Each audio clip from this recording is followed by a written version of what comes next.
Good evening, everyone. I know you all have been waiting with bated breath for tonight's conversation.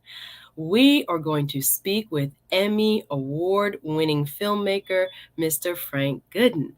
Now, I will have to tell you a little bit about Frank before he comes up, because he says, a regular guy who had an idea about why it has been so difficult for people to find a truly compatible long-term partner or relationship. So he decided to take it upon himself, just being creative, to make an introspective questionnaire that would allow people to understand what they truly need in order to find a compatible pairing. Now, although you will learn Mr. Goodin is a professor, he wants y'all to know that he is not no love coach. He is not no love doctor. This is not his area of expertise or specialty. He just happened to be a curious person when it comes to relationships and being able to find that true love that we all, many of us, I can't even say all, have been searching for. So whether you believe in true love or not, I know you're going to find this show very interesting. And what we have in store is that he's going to share some of those test questions with us exclusively right here on the Suzette Speak Show tonight. So y'all come on and hit the like button. I know it was a couple minutes late. Y'all don't mind the CP time though.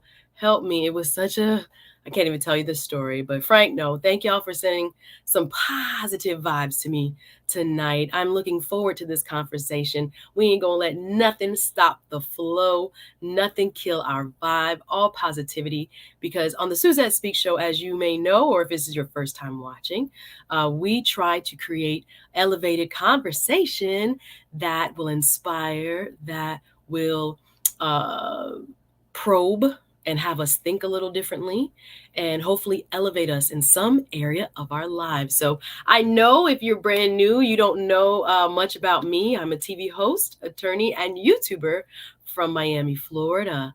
And I like coming to you live, 3-4 times a week. We are over here, where they say burning, having, how was it saying, both sides of the candle lit all the time over here. So I enjoy what I'm doing. You will catch me live most Mondays, Tuesdays, Thursdays, or Saturdays, 7 p.m. Eastern on the weekdays, and Saturdays 12 noon. Although I will not be live this Saturday, I have to go to a conference, so y'all won't be seeing me this Saturday.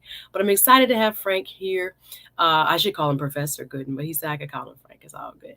But he also has his own YouTube channel, y'all. So I would ask if you would please go check out his channel, find out more about what he has done. He has won, as his name says, an Emmy Award for a film called The 904. I want to say 904 so bad, but 904. If you don't know, that is the area code for Jacksonville. What's up, Duval in the building? He represents for Duval.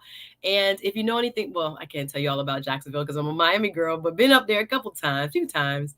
But shout out to everybody representing the Duval, the 904. But he won an Emmy for that film. So I want to ask him a little bit about that before we get into why he became curious and stepped over into, finding a solution to how we can better, find that special someone. I think there are people out there, Frank, that still want to do that somewhere, right, over the rainbow. But I think there are many of us who do want to fall in love, who do want to find that needle in the haystack, the way it feels these days. And we are tired of a lot of the, what should I say, games. Let's leave it like that. But let me see who's in the chat. Welcome, everybody. Thank y'all again for your patience today getting started. But here we are. The topic for tonight's Suzette Speak Show live stream, or if you're watching Team Replay, go ahead and hit the like button. It's how to find true love for real. We are doing, I don't know if this is scientific work, Frank, but I kind of am enjoying the idea of being able to have a questionnaire of sorts. And again, he's going to share those questions for the first time exclusively tonight here on the Suzette Speaks Show. But before we bring him on, y'all know what to do. Hit the like button, please. Come on through. Let me know you're watching. I appreciate your support. I appreciate not only my ghost watchers, but especially my speakers. Those are the subscribers to my channel. So if you are not yet subscribed, I'd like to encourage you. If you're watching over on Facebook, welcome to my Facebook pages. The Suzette Speaks Show welcomes everyone on the YouTube side as well. But again, Team Replay, if you're just watching it and you're catching up, y'all come on in and hit the like button. Glad you're here. Glad you're watching replay. And I hope you are here ready for a very intriguing conversation with Professor Frank Goodin. Yeah, I put it out there, Professor. He's also a professor by trade, academician. I don't know which is the right word. He'll school me on that. But a guy who I'm guessing, again, I've seen him up here. He challenged me a little bit the last time he was up here. Y'all remember? But I like a guy who's a deep thinker who wants to, go beyond surface level when it comes to certain topics. And I think relationships are easy to, talk about in these large, what should I say, in broad ways without getting, kind of in a more deep kind of like inquisition and what is the word I'm looking for? I feel like I got an academia in here, so I got to go a little deeper. But I think we can talk about relationships in such a almost like a caricature-like sense. And I'm hoping he brings a little bit more practicality to why human nature, tends to oftentimes choose wrong and therefore help us correct our choosing abilities to choose better. We're not going to say we're going to get it 100% right. He's not guaranteeing anything like that, y'all. But let us try to be a little bit more analytical when it comes to what we really want, right? All right, let me see who's in the chat. Again, welcome. Suzette Speaks here. Topic tonight is how to find true love for real. Do y'all believe in true love? I hope so. Well, if you do and you're curious, hit that like button. We got Frank Goodin, Emmy Award winner, here tonight, helping me out, letting me know a little kind of his backstory first and foremost, but also how he became interested in finding a solution to why people choose oftentimes incorrectly. And I think we've talked about that on the Suzette Speaks Show already. Y'all hit the like button. Come on in. That choosing is more than half the battle. If we can choose correctly before the butterflies and the Hennessy and the other stuff that got y'all choosing wrong, don't let me tell it all. Y'all know y'all be choosing based on the wrong stuff. I do too. It's okay. We can both admit it. Are we grown? We can both admit it. Sometimes we're choosing on the superficial and we getting caught up in the moment and the butterfly's gone and you woke up after that hen and that Coke. I'm not telling on anybody, but we wonder how we went that direction, how we got him, how we got her. And I think if we can find a mechanism that can help us on the front end, take the emotions out of it and be a little bit more practical, we might be able to make some headway, y'all, for our community. Let's go. Frank, we revolutionizing the community now. We're doing the work right now. Okay, you're welcome, guys. Welcome. I see you, RM. I'm happy you're here. Thank you, sis. The work from home wife of Atlanta. Check out her channel, y'all. She got some excellent at-home workouts. My girl be getting it in. She says, I'm a hopeless romantic. Can't wait for this one. Frank was holding me down in the chat. Thank you, Frank. Facts and the Uncomfortable Truth with Bernard S. Can't wait to have him on, not this Saturday, next week Saturday. I'm going to take a little bit of a, what would the professor say? Sabbatical. I will take a little bit. I need a little bit of time, y'all. I got a conference this Saturday. I've been kind of running like crazy and I need to take a little breath here. So my YouTubers, my fans, my subscribers, my speakers, y'all, I hope y'all will let me. I'll be playing a few clips over the next several days. And I think Uncle Stu will either be Tuesday or Thursday. So I'll let you guys know when we are back. but I'm going to have to take care of some, offline business for a little bit. I appreciate you, though. Appreciate the love. Thank you. Hey, Freelance HD. Nice to see you. He says, Chicago in the building. Thank you. Salute to you, Simsia in the building. And he says, salute to Mr. Frank. I feel like I got to put the Mr. in front of Frank Goodin, because once you win an Emmy Award, it's a pretty big deal, y'all, just in case you didn't know. Ernest, good to see you. Glad you are here. Welcome, welcome, welcome, everybody. It's important, again, that you hit the like button first and foremost so we can get started. Appreciate you. Oh, to Chef, nice to see you. Greetings, Sunbreeze. How are you? Great to see you. Thank you so much for being here. Rose, Wagwan, nice to see you. Simon Hectic in the building. Nice to see you, my brother before the billions. I love when you're in the chat, my brother. Thank you for always showing support. Thank you for being here.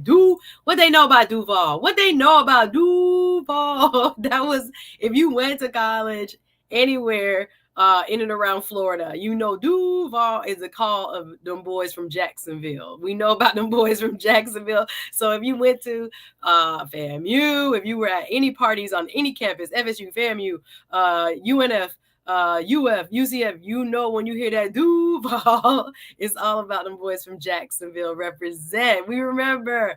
I love it. Thank you so much, BTV. Thank you, Uncle Stu. Appreciate you. Salute, support for the Emmy Award winning Frank Goodin and the Suzette Speaks Nation. Thank you so much, Uncle Stu, already on the super chat. Y'all, he came up with the topic. I'm just going to put it on his lap right now. Okay, ready? And I'm going to bring him up, because once he said that he was working on this, and guys, he's such a professional that he did like a pre-video. I'm gonna let him explain. But he is, like I said, a professor. So I like the way he thinks in terms of laying out his methodology and kind of, bringing us along in his, I would call this almost like an experiment of sorts, to understanding ourselves, so we can choose better in our search for love. Wouldn't that be amazing? So are y'all ready for tonight's conversation? Thank you again, Uncle Stu. We are one, Uncle Stu. Sorry, I'm looking off. But salute again, Uncle Stu, the old man on the block. Go ahead and check out his channel. Thank you for the love, Uncle Stu. Thank you so much for being here. Appreciate you. And all my true speakers out here, like Uncle Stu, who hold up my content and support. I appreciate you. Big Time Drum, good to see you, Wagwan, my brother. Long time. Happy to see Sandy B. Law in the chat. All right, I get carried away. Let me get the show started. But salute to all my speakers. I got to show some love. Wow. Hello, my mom, Linda. Hi, Vondell Garrett. Oh, that was your mama, Miss Linda? Yes. Miss Linda came up on last show. Vondell, nice to meet you. Shout out to you and Miss Linda. Thank you for being here. Listen, First Gen Corp says, relationship talk, more of y'all thing than mine. They pushing me to it, but hey, people always find it interesting. First Gen, I can't help it. I'm here for support, and Frank has an excellent animated you taking my thunder. Yes, he does. You can check it out. Some of it is previewed on his Instagram. You guys, all his links, Frank Goodin's links are in the description. So check out his channel first and foremost, subscribe, and then you can check him out on all other platforms. So are y'all ready? Are y'all ready? Cali in the house, Illinois in the house, ATL in the house. We are ready for a party. Okay, so let's go. Without further ado, please help me welcome to the Suzette Speak Show our special guest, teaching us, even though he said he's not an expert, y'all, but he just gonna show you what he's thinking could be a wonderful solution. Welcome now, Mr. Emmy Award winner, Frank Goodin. Hey, Frank. Suzette, what's happening? Wagwan, how you doing, brother? I'm doing great. I absolutely love the way you set this up, the way that you prefaced the kind of conversation that I think we should have about this. I absolutely love it. Right on point. Thank you. And again, I want to set the table, because when he agreed to come on, he's like, Sue, they're going to think I'm an expert. And I'm like, no, we can explain that, you have taught in a totally, completely different field. So you are not teaching or as a professor in relationships or any type of sociology or anything like that. But your own personal curiosity led you to think about why people don't find, we'll call it real love. You could call it sustaining relationships, ways to meet people beyond the superficial and in a deeper way connect to who they are so they can connect to the person they're looking for. So first and foremost, thank you for suggesting the topic. Thank you for being here. Yes. And can you tell us more about you? I guess I don't know if you want to say the YouTube, you the person, the comic book series, the Emmy Award winning. Where you want to start, brother? You so talented. Let's go. You know what? You talk so much about everything. I'm gonna keep all of that short, really, because people really want to kind of get into this. Yes. But just a little bit of history. I am a filmmaker. Yes, I did win an Emmy for the 904, which is it's a very powerful documentary about Jacksonville.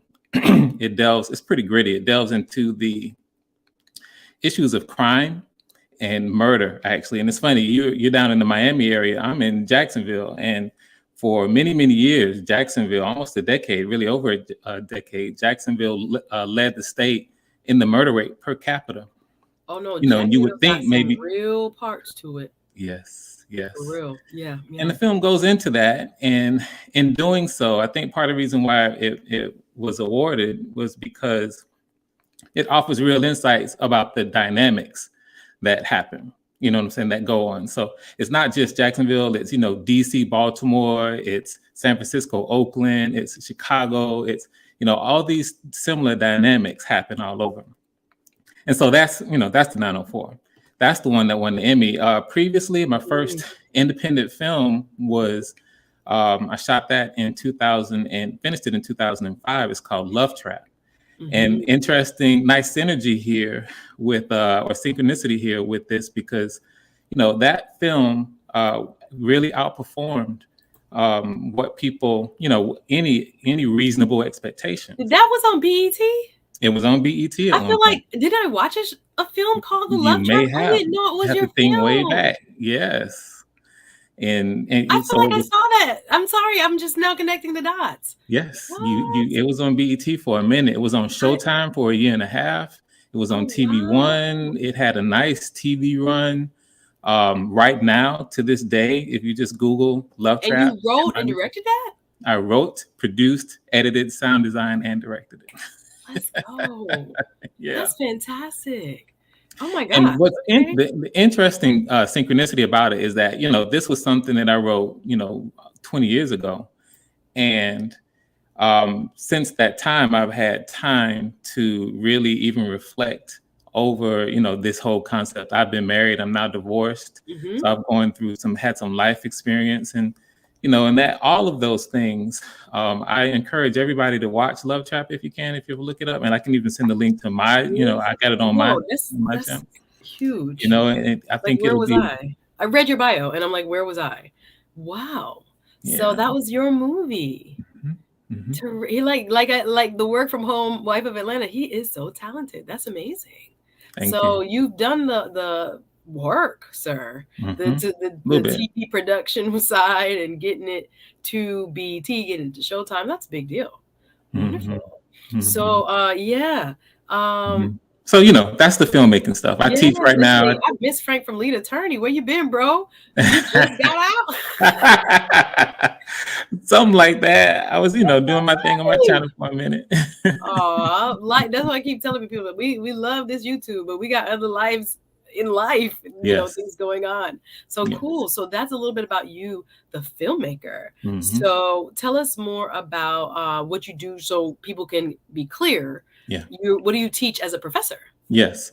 So I lead the digital video production concentration in the School of Communication at the University of North Florida. Basically, I teach all of the video production courses. So just this past semester, I taught 5. Next semester I'll be switching off one. I don't want to bore everybody with all the classes I teach, but you ain't got to tell us all the classes, but you can just tell us you teach. Okay, so you're head for your department, it sounds like. Yeah, the digital video concentration, I created that concentration. Wow. It's there because of me. I teach all of the courses within that, and that's one of 4 concentrations that the School of Communication offers. Yeah, we got the real deal here. So I'd like the, your diverse background allows us to kind of understand not only you, the person, I think, but what we're going to see when it comes to understanding your putting together of this. Should I call it a survey, internal survey? What should I call it? For now, I think a good way to call it maybe a system or a project. Okay. I kind of say devise a system. Okay, devise the system. Yeah. And I want to pivot to that so that folks understand, you wrote a hit movie, Love Trap. Let's just go there. And so you've been thinking about love and its dynamics and relationships and dating and stuff. So fast forward to now, you talked about your own life story, been married, now divorced. You're a dad. Yes. And so you are you worked on this project. Why? Let's start there. I've been thinking about it for a minute, and you know what? I'm coming at it from a very personal space. I'm in this space now, being, divorced. I've been divorced for 5 years now, and in the dating game, on Match right now, for example, but just dating. Started dating, I think, about a year after the divorce, and paying attention to the way that things are now versus, say, even 10 years ago, 15 years ago when I got married, and then comparing that, so just being in this game right now is like, you know what? You don't have to tell me, brother. You don't have to tell me. Sometimes I'd be like, gosh, I wish I had woken up 10 years ago, so I don't have to be in this. Almost like I feel like I'm in a twilight zone. Like, is everybody else like, is there a normal person around, or am I the only person that seems to, they say they want traditional values, but a lot of men don't, or a lot of people, but the people I've met, I guess, men I've met don't. And I feel so much confusion around what people say and then like their actual action. And it is that complexity. Some might even call it that confusion that has many of us kind of in the dating pool, screaming for a life jacket. Like, help us, God, what are we doing wrong? And just can you I want to drill down on that. Yeah. Because so what's happening, I think, is that, first of all, it's the entire dating culture, first of all. Yeah. And I like to say that that dating is broken. That's kind of how I see it right now. Dating is broken. And maybe that's debatable. I don't know. For the people who kind of want to, who aren't necessarily being serious, maybe younger people, or people just who are coming into this space, into the dating game, not necessarily seeking a meaningful connection, it might not be broken to them. No. But it's broken for the people who are trying to find their way towards each other, who are being serious about it.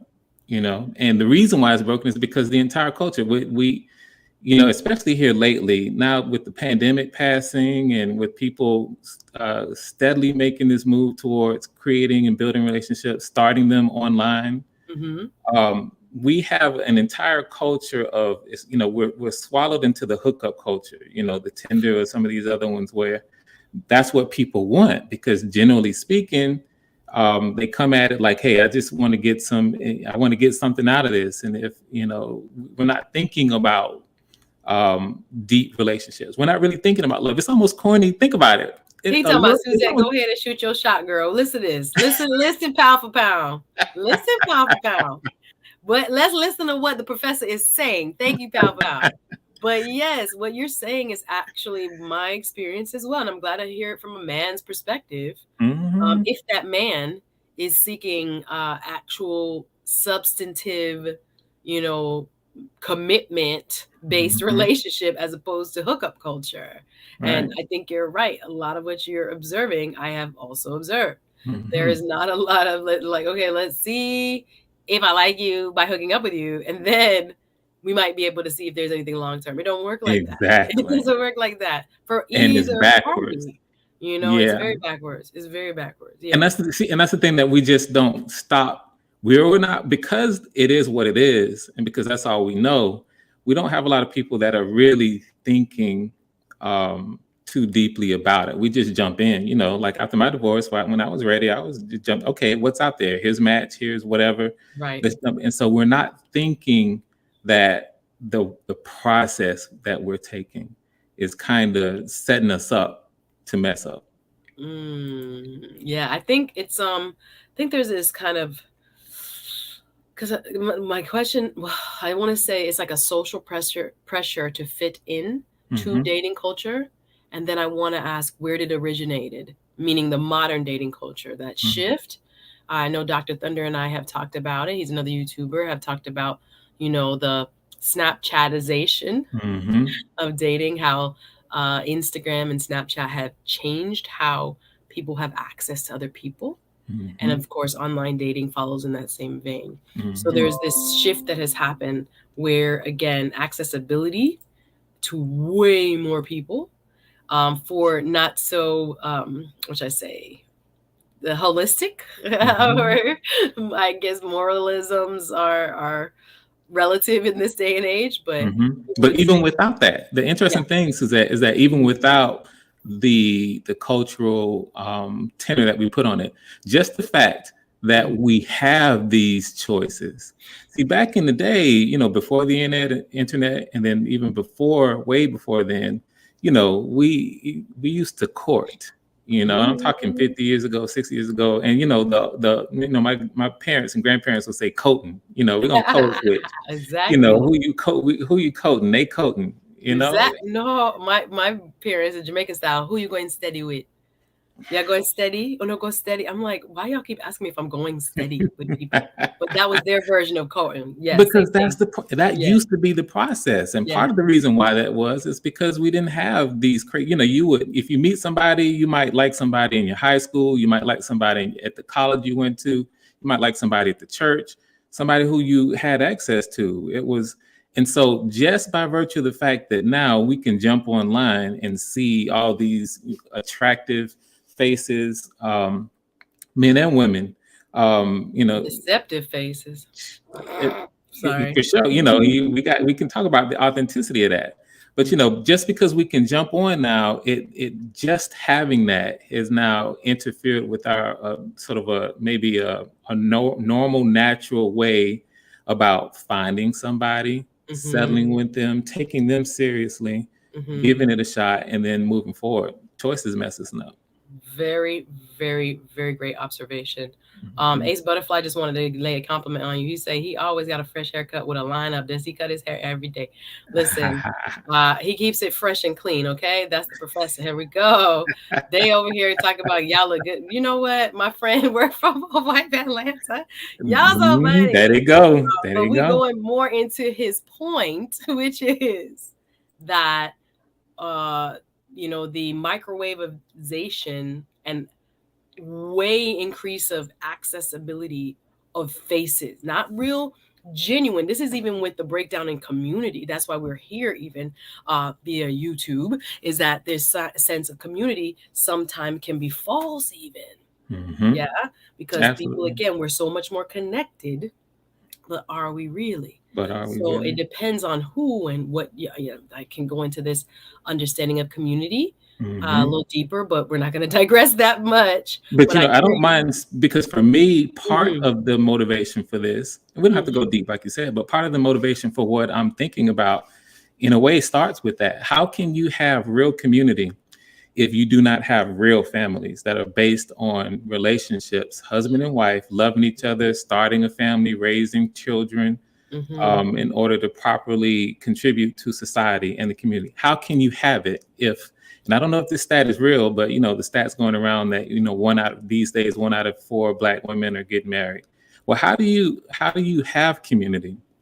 You know, if that's going on, you really don't. It's the breakdown of community. So I think that when we bring up this community angle, I think it's relevant.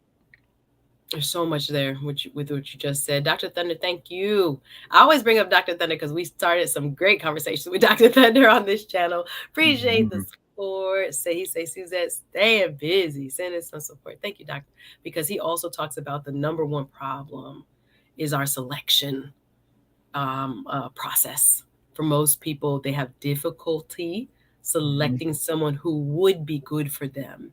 Because oftentimes, like you're saying, the external trappings, let's just say it, y'all, the beautiful shape and the nakedness, and the excessive, let's just say, presentation that people give you online can be very deceiving, as opposed to what is the longest impacting characteristics that you should be much more focused on. Dr. Thunder has mentioned a lot of people, get caught up in, the sexual relations and things like that. And he said, and I'll paraphrase, he was like, but you only can do that, say 30 minutes a day or less. In his opinion, he's like, would you go spend, how much of your day are you actually spending doing that with a person, as opposed to every other human interaction, love, responsibility, child rearing, are you going to spend with the person? But people are overemphasizing, your chest size and your butt size. Like we had critical conversations about that, and he's actually clipped a couple of those wonderful thoughts he's shared in prior programs. But yeah, he has kind of also opened me up to just thinking about, wow, people are having a very difficult time not choosing, short-lived, ephemeral, non-consequential characteristics in people. The characteristics that we need to be focused on, this online space, this, Instagram and Snapchatty space, don't let you see the real characteristics that you need to see. So instead, it's giving you this superficial lens, superficial window. Your brain is becoming more accustomed to that.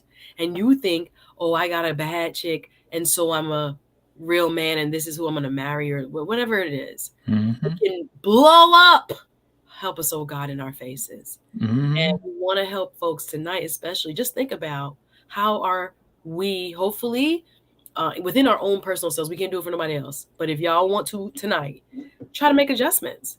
If you have been down that road, and it's not a critique because none of us is perfect, but if you have been and lived, and unfortunately, as there's a Jamaican saying that you buck your toe.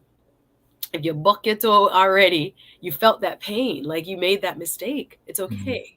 So now, as human beings who want to evolve, if that's what you want to do, it's always great to ask why and how can I avoid it again? So that's more of the spirit of which we are, with which we are approaching tonight's conversation, as opposed to saying that everybody gonna make every decision right now after we did the Suzette show with Frank Goodin. No, everybody's not going to, but we want to give you food for thought, guys, to understand. And I'm grateful that you've explained more of kind of like, I won't say the problem, but where there has been this disconnect, this changeover from substantive or qualitative. I'm trying to break down the words a little bit more, like really meaningful ways of selecting someone that will more than likely help you make a correct, lasting decision, opposed to just the superficial, which now, because we have become so, quick pick and slide and slide and slide, we think visually first and attraction on the physical level first, which again has been messing us up, or we would have better outcomes. So I think it's important that we have Doc doing work, Frank doing work. Y'all hit the like button. Let me read some of the chat, and then we're going to turn it back over to Frank and kind of get started on what he did with his project. So let's see. Pound for Pound, who got jokes, says it's because spiritually speaking, courting is for marriage, right? Not just for hooking up. So dating has become much more of a hooking up pastime than to seek marriage. Thank you. Easy Gospel Piano Lessons. Good to see you. Said Purpose. Now, Frank, they get in your business. They was like, first of all, Ace had asked, now, did you, when you started dating post divorce, did you go for the young gals? Were you in hot boy summer? You went for the hot boy summer? Yeah, no, I did. That's what it was. It was coming off the divorce, maybe a year, 18 months out. It was really like, okay, first of all, let's just kind of get out here and see if you still got that, you still got a little bit. At least he's telling the truth, y'all. At least he being very transparent. Okay. Yeah, this is gonna be a real conversation. Y'all, I'm gonna be honest with y'all and authentic all the way through. So while that was cool, I was, it was more of, it wasn't a priority. See what I'm saying? It was let me see what's out here. And, you want to find somebody who, like all of us, men and women, let's find somebody who is attractive as we like. And if things work out and things go in that direction, then it is. But I wasn't necessarily chasing it. So did you change over to start dating for marriage, or how long did that take? So I didn't really date a whole lot, and then it was the pandemic, and then you closed in, you don't really meet a lot of people, and then my experiences after that, after the pandemic, 2021ish, I began to really focus in on this idea of trying to find somebody with where I want to create, and being very intentional about creating that lasting, meaningful relationship. I love it, Frank, keeping it 100. I think sometimes we women need to hear this too, because I think a lot of guys won't admit or speak up when it's like, I went through these phases and now I'm ready for what I'm ready for. Right. So I think it is also indicative of being understanding of when you meet a man in that phase. Because sometimes you can meet a good man, y'all, in that phase. And I'm like, dang, I wish you, no, I'm sorry, I was personalizing, but I'm like, I wish you was not in that phase. If you had been done with that phase, we could make a family, guys. What are we doing here? But instead, there are people actually have to process their pain, process and mature for themselves. So I think that's a very great question. Come on, somebody, you know how I go. Easy Gospel Piano Lesson says, the real question is, what's your purpose of love? Plans to get and maintain it, and how to preserve and protect it. That is the 3 P's of peace. That's a nice segue into what I'm going to be showing you guys. All right, now go ahead. So I can. I mean, I know they laugh because I use the words like excessive presentation. That is. Yes, they do come dressed up. Abstinence, Doc. Come on, Doc. We won't drop the link. We will drop the link, okay, afterwards. But for a while, but abstinence and arranged marriage. He really has been pushing this even on his channel, and when he's come over here. Dr. Thunder says, who's also a professor, right? I think it's in Ohio. Abstinence and arranged marriage would solve most of the problems in the Black community almost overnight. Oh my, y'all don't want to be abstinent though. And see, and just to say, here's the thing. Woo! I believe that's probably true, but we live in the time that we live. So you saying that abstinence and arranged marriage, that's easily said. But that's like speaking that's a foreign language. So you're saying it cannot be practically applicable. So exactly. It is theoretically what would solve it, but the way our society works right now, it couldn't be applied. This cannot happen right now. Understood. Dr. Thunder, you gonna not in a mass level, Yeah. Or maybe one person at a time. I don't know. Doc, I'm gonna let you speak for yourself. Come on up later if you want. I didn't want to know what's been your worst day. We'll save some of this for the end. What's been your worst day? Hey, the Miss Creative, nice to see you. Frank still got the sauce. What you talking about, BTV? So funny. Y'all. Hey, Rosalind, nice to see you. Good to have you here, and thank you for the wonderful generosity of your super chat. She says, when I was younger, we dated high school sweethearts or people, our family friends. Here we go. This is almost like arranged, is what you're saying. And you know who preached this also? Developing Dad. He's like, all of your life is local. People also on the internet, another observation he's made, is they're trying to live out there as opposed to where you are in your true, which I say, geographical vicinity. So he's like, I dated women around my area. He happened to meet his wife at like I think it was some kind of Zumba class, or I think he taught salsa lessons or something like this. But the point is, he's like, I want to be here on the internet, but I also know that life happens like with also the people who I'm in the same vicinity with. So I think that also kind of breaks us from that reality sometimes when we have the eternal Instagram, eternal swipe right, as opposed to like, you don't overlook where you are in terms of your possible community building and dating scene. Anyway, when we were younger, we dated in high school. We dated high school sweethearts, or people our family friends set us up with seems that is missing. I think that's basically the same concept as what Dr. Thunder just presented. Another way of putting it. So arranged, he would say, but if you're dating within the safety of family, friends, and that social safety net, you're pretty much getting that, what should I say, family buy-in, or if you want to call it vetting, that arrangement provides, which is your family selecting for you. But you're getting that in kind of like an inferential way in what you're describing here, which is your family and friends kind of being where your source of dating partnership comes from. What are your thoughts on what Rosalind is offering here? Thank you again, Rosalind. Yeah, I agree here. And this just speaks to what I mentioned earlier. The circles were so much smaller, and the process was different. And it was different for a reason. You know, we haven't brought in the Christian angle or religion angle here, but all of this kind of comes from say a Christian notion of setting yourself up to avoid fornication. Fornication is a sin in Christianity. Not the fornication. Right. And basically an attempt to do things the way that might be pleasing to God. And so, this type of thing, we all grow. We all know that we want to meet someone. And so the process was different back in the day. And social structure and societal, what should I say, acceptance or not acceptance of certain things was really different. That's right. And so Rosalind is right. It's missing. It's missing. Absolutely.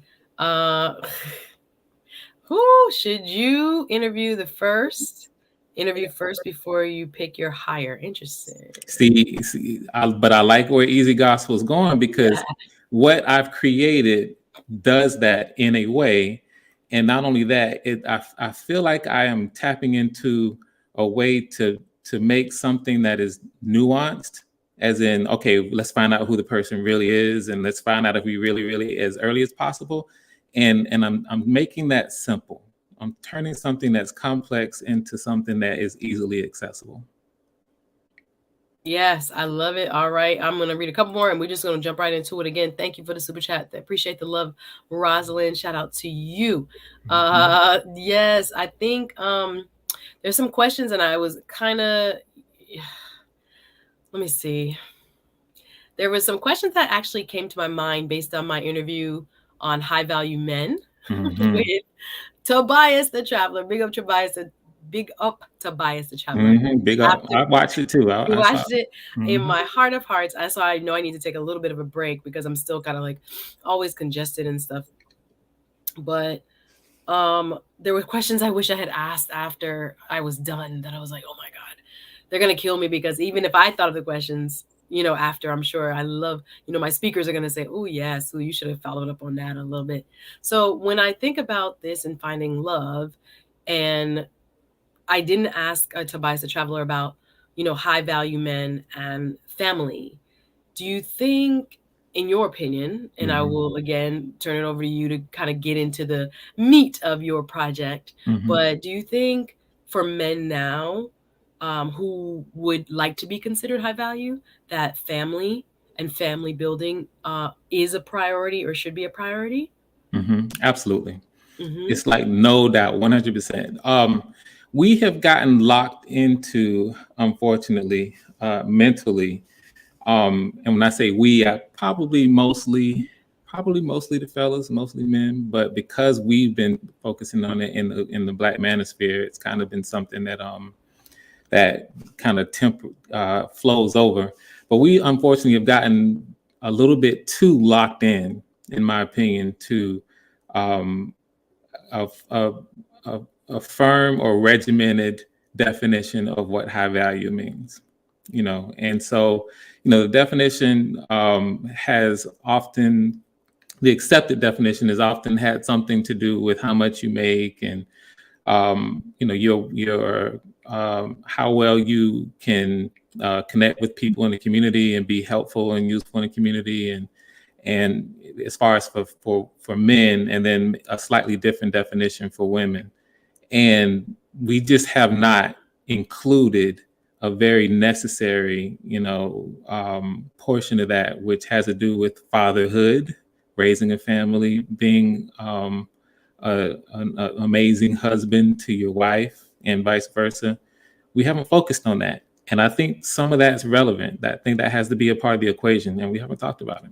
Yes, I think sometimes we see voices that are online as, the loudest, being, a full and total reflection of like a majority. I don't think it's a majority. I think they're just kind of very bold and outspoken and, have a few more subscribers, but not even like tons, But I do think this idea of what is a man's calling. And again, every man is different. Every man has different purpose. And I salute to, I think it was Dojo Manhood. Go back and look at the comments, guys, under Tobias and I's What Makes a High Value Man. Because me and Dojo went back in a couple of times on the comment section, because I had to kind of reframe and refrain from, putting my assumptions of manhood on him, because I can't, right? I just want to provoke the conversation, and maybe because, again, there are other spaces that are saying manhood can be, only about you and your personal pursuits of happiness, your personal collection of money, as many women as you can get and die. That can be your version of high valueness. And I personally just don't see that as a full, picture of a high value person, in my opinion. All right. And again, it does not have to be his opinion. And again, it's not saying that person is not valuable. Right. And it's not saying that purpose of that person's life is not, wonderful. But I'm just saying how I would characterize it based on, again, maybe the Judeo-Christian model. You could take it back to Greek. You could take it back to ancient Egypt if you don't want to do the Christ thing. Right. But the design of a man's body, Professor, I'm not going there. You need to come to Earth. With that. You need to come to Earth every day. Professor, I can't go here. Okay. If you want to talk about moon dust and star dust and evolution, your very body produced human beings on trillions of what are we doing if we're not, Professor? I'm sorry. Well, I tell you, I like this. Just to pivot a little bit, this what you have up here from Miss Creative Suzette. Remember, if you're practicing abstinence, they call you weird and worthless. I wanted to allude to that a little bit. It's just the environment that we're in, where it's almost corny to talk about true love and the steps towards what doing it. And abstinence, if that's what you choose because you want to save yourself for that worthy partner who you see yourself spending your life with, yeah, people do look at you like you're weird and worthless, because in this day and age, there's no value placed on that. But Brother Frank, I just like to think if there's people like myself, like yourself, there has to be other normal people too, right? I'll call them normal in air quotes, because people don't think that's normal. I know, I hear you. To want to know you before I sleep with you? Oh no. That's why I did this. No. I'm just like, wow. We will take back I'll trade you one abstinence for even knowing who you are before we sleep together. That is so seemingly abnormal, but it's not for every culture. Let's just point that out. Right. So what they're running you on these what should I say, propaganda pages, everybody not doing that in every culture. That's why some cultures are striving and thriving. Oh, y'all mad? Okay. I agree. But every culture not doing that. But why is it being promoted to us as full life, full joy, full positivity, full community, full outcomes? It can't give you that. All right, y'all gonna be mad with me today. Yeah, they're ready to preach. No, they're getting on my nerves because I keep seeing and hearing all kinds of stuff that is a lie. And it's promoted in a because it's in a provocative way, and how people want to scream about it, and oh my goodness, and folks not going to church like they used to. No shade, neither all pandemic I didn't see no church house. Even before that I was kind of like double dutchy, you feel me? So I get it. So clear ideas of to me, again, we don't have to rely on Judeo-Christian or even Islamic moralism, Norms, values. norms, whatever, to know what is right. But I'm seeing people being drifted. They so anti that. But I want to ask them, look who you following.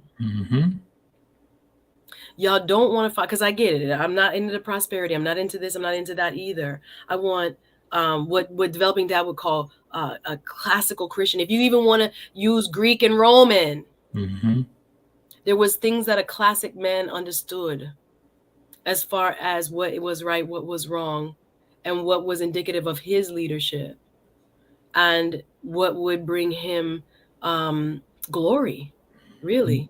And I ain't never seen nobody talk about not having no family. That was a part of his glory.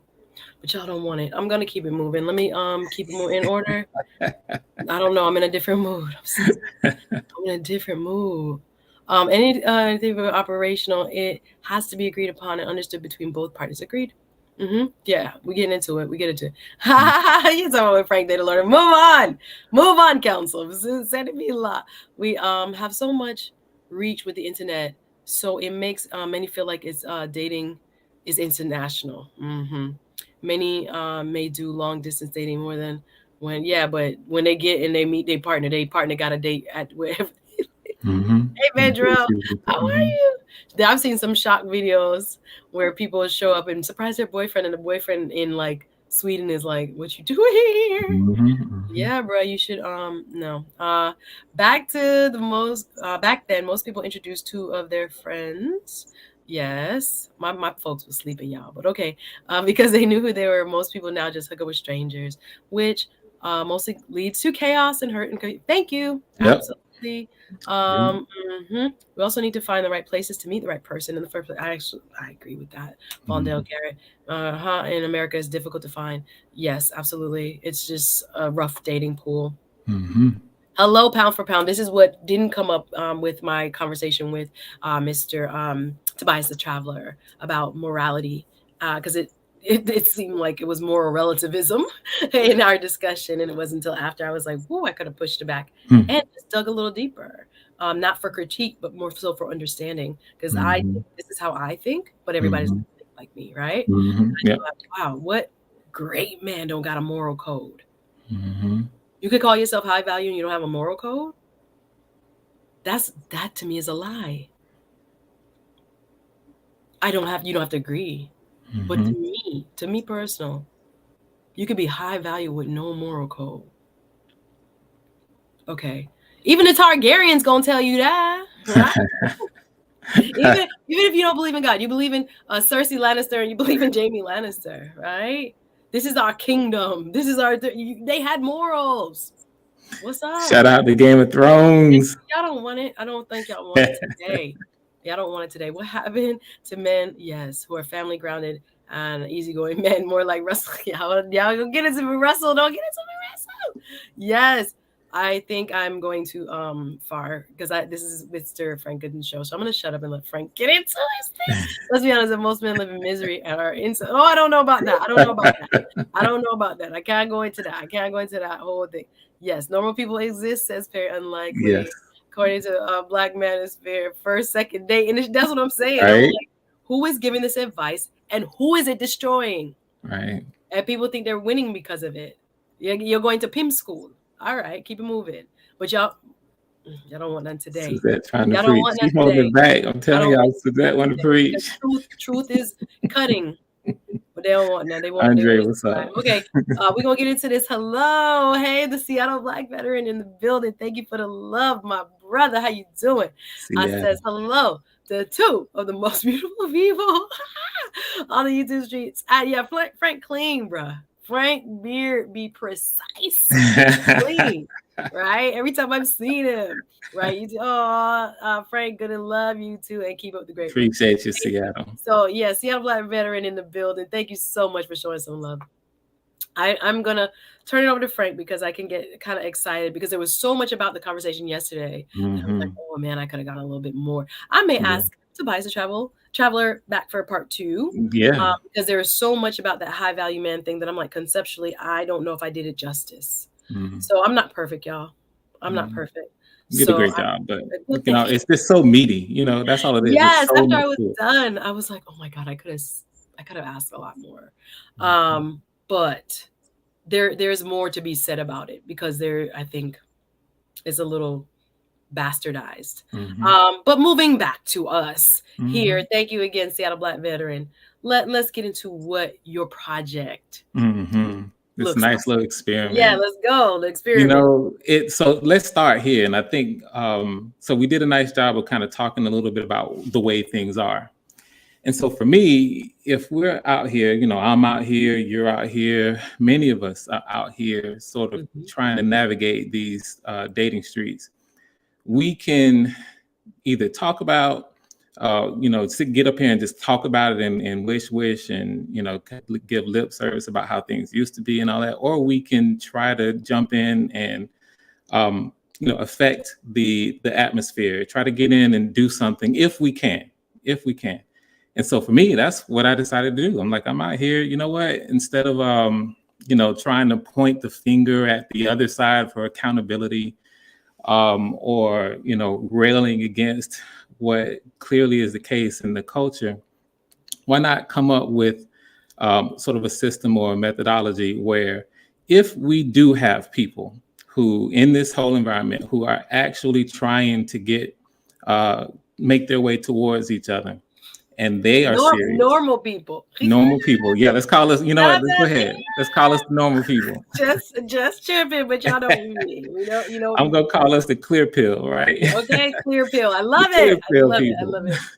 So for us, then, so what should we be doing to navigate this and so that we can find each other? And for me, I was like, hey, I want to come up with something. So, so that's the first sort of understanding is, okay, this, I'm creating something for people who want the clear people, you know, the clear pill people.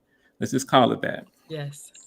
And so that starts, believe it or not, that starts with us. The clear people themselves? Yes, Clear starts with us pill people as themselves? yes, us clear pills. You know, we have to stop and be introspective and honest about who we are first, Mm. um, before we can go out and try to present ourselves in our establishment. Now, what you see is I've likened this process to the five-star restaurant. And what I call my system is Frank's five-star dating. So, He has a name for it. you Y'all know, I'm better gonna put not my say name on that. I like it. it. Frank's five-star dating. And what this is, the notion here is that first of all, there is a true value to excellence or to, you know, the top services. When you go to a five-star restaurant, you are going expecting the best of the best, you know, and part of that is all the details. You know, you get the best service, you get the best food, the best chefs, the best ambiance, the best music. You know, everything is designed for you to experience the best. Now, the thing is, we all want to go to a five-star restaurant. When we talk about it, everybody loves the idea, and if possible, that's what we would eat every day if we could, right? If we went out, we'd go to a five-star restaurant. But it takes enormous resources to Mhm. create and have and maintain a five-star establishment. Five-star restaurants aren't necessarily for everybody. Not everybody can afford to come out and enjoy that, you know.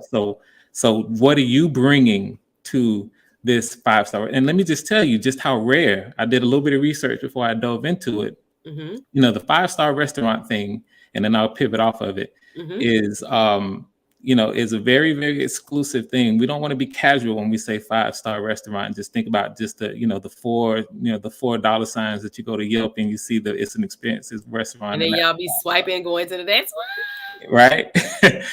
I'm talking about Michelin rated restaurants who there is a process that Mhm. goes through to establish exactly what a five-star restaurant is. And in this country, there are only 200, a little over 200 Michelin rated restaurants in the entire country. I 200. didn't know that. Wow. And there are over, in terms of sheer numbers, there are over 600,000 restaurants in this country. In terms of actual food chains, it's over 100,000 independent national food chains.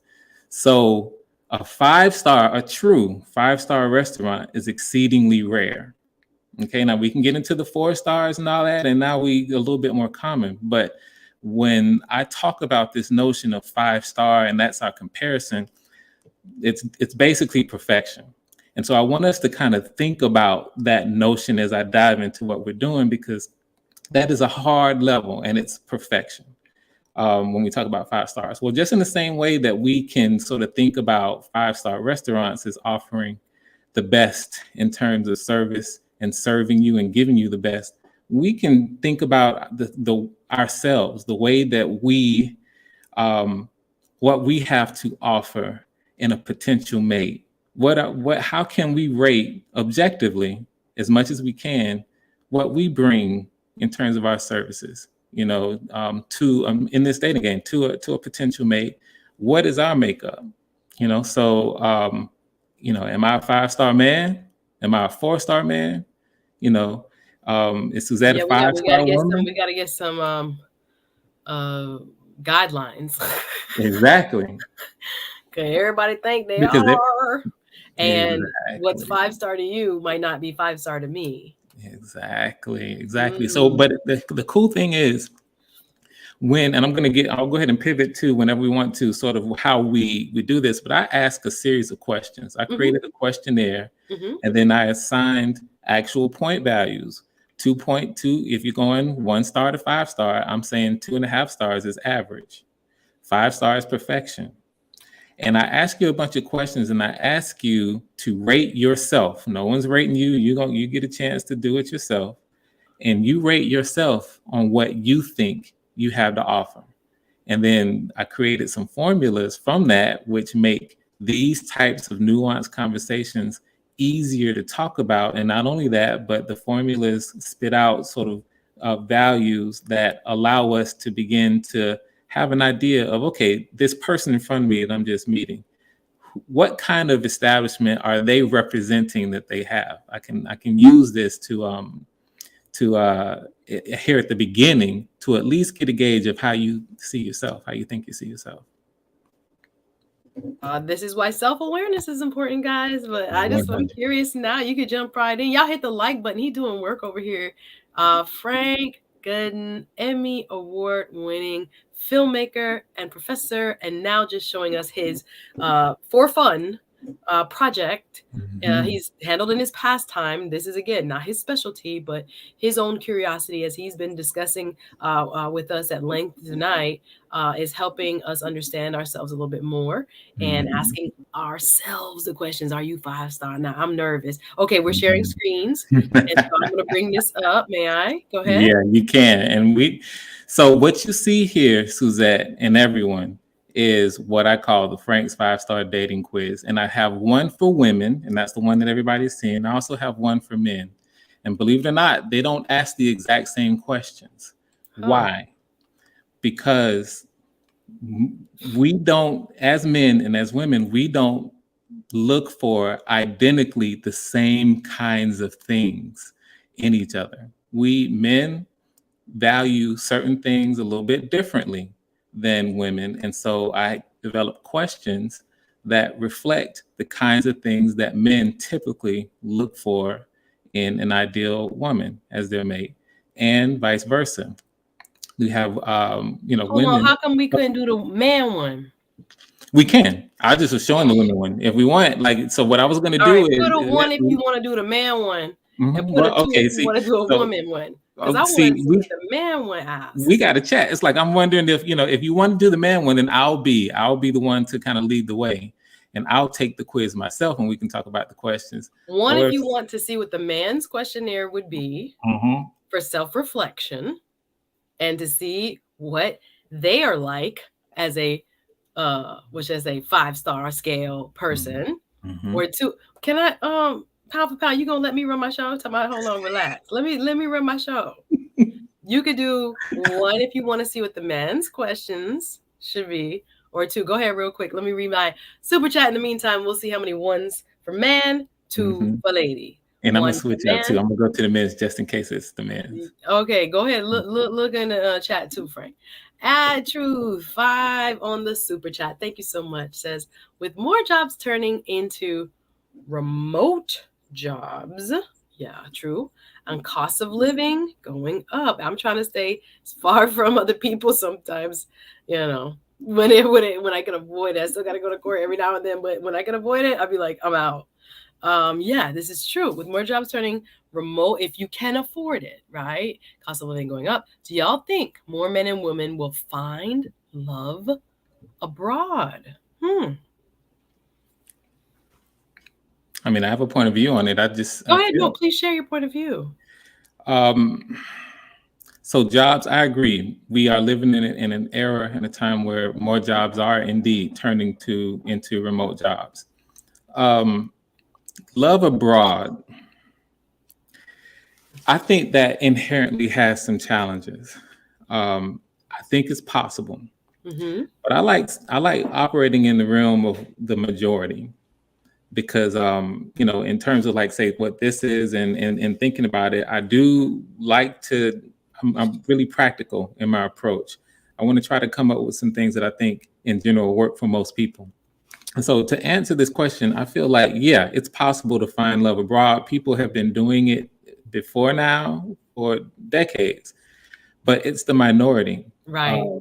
And so I think that it's possible, but I think it's going to be the vast, vast minority of people who can find love abroad, even despite the fact that most people are not going to do this. I agree. I agree. But no, some people might find it more than even what is going on now. But I don't think that's common. Perry and Likely, you so funny talking about 5-star. I say put on some khakis and hit. Y'all eat golden corral. Boom. I'm going to talk about that, Perry. Not the golden. Shout out to Perry. I'm going to talk about that. I'm telling you, I'm going to talk about that, Perry. I've been paying attention to the chat. I see a lot of ones. Thank you. Hey, XDMC said Perry, not to go corral. But if you get the peach cobbler to go. Y'all, oh my gosh. Okay. Why is the question that? Is it a double standard? Let's ask him. Let's just ask him. There's a double standard. That's why the questions are different. Such as the example I provided, obese men complaining about obese Black women. So why different questions? Wait, let me count them up. Okay, one. Y'all keep track. 1, that's for the man. 2, both. Come on, Quincy, you're so funny. 1.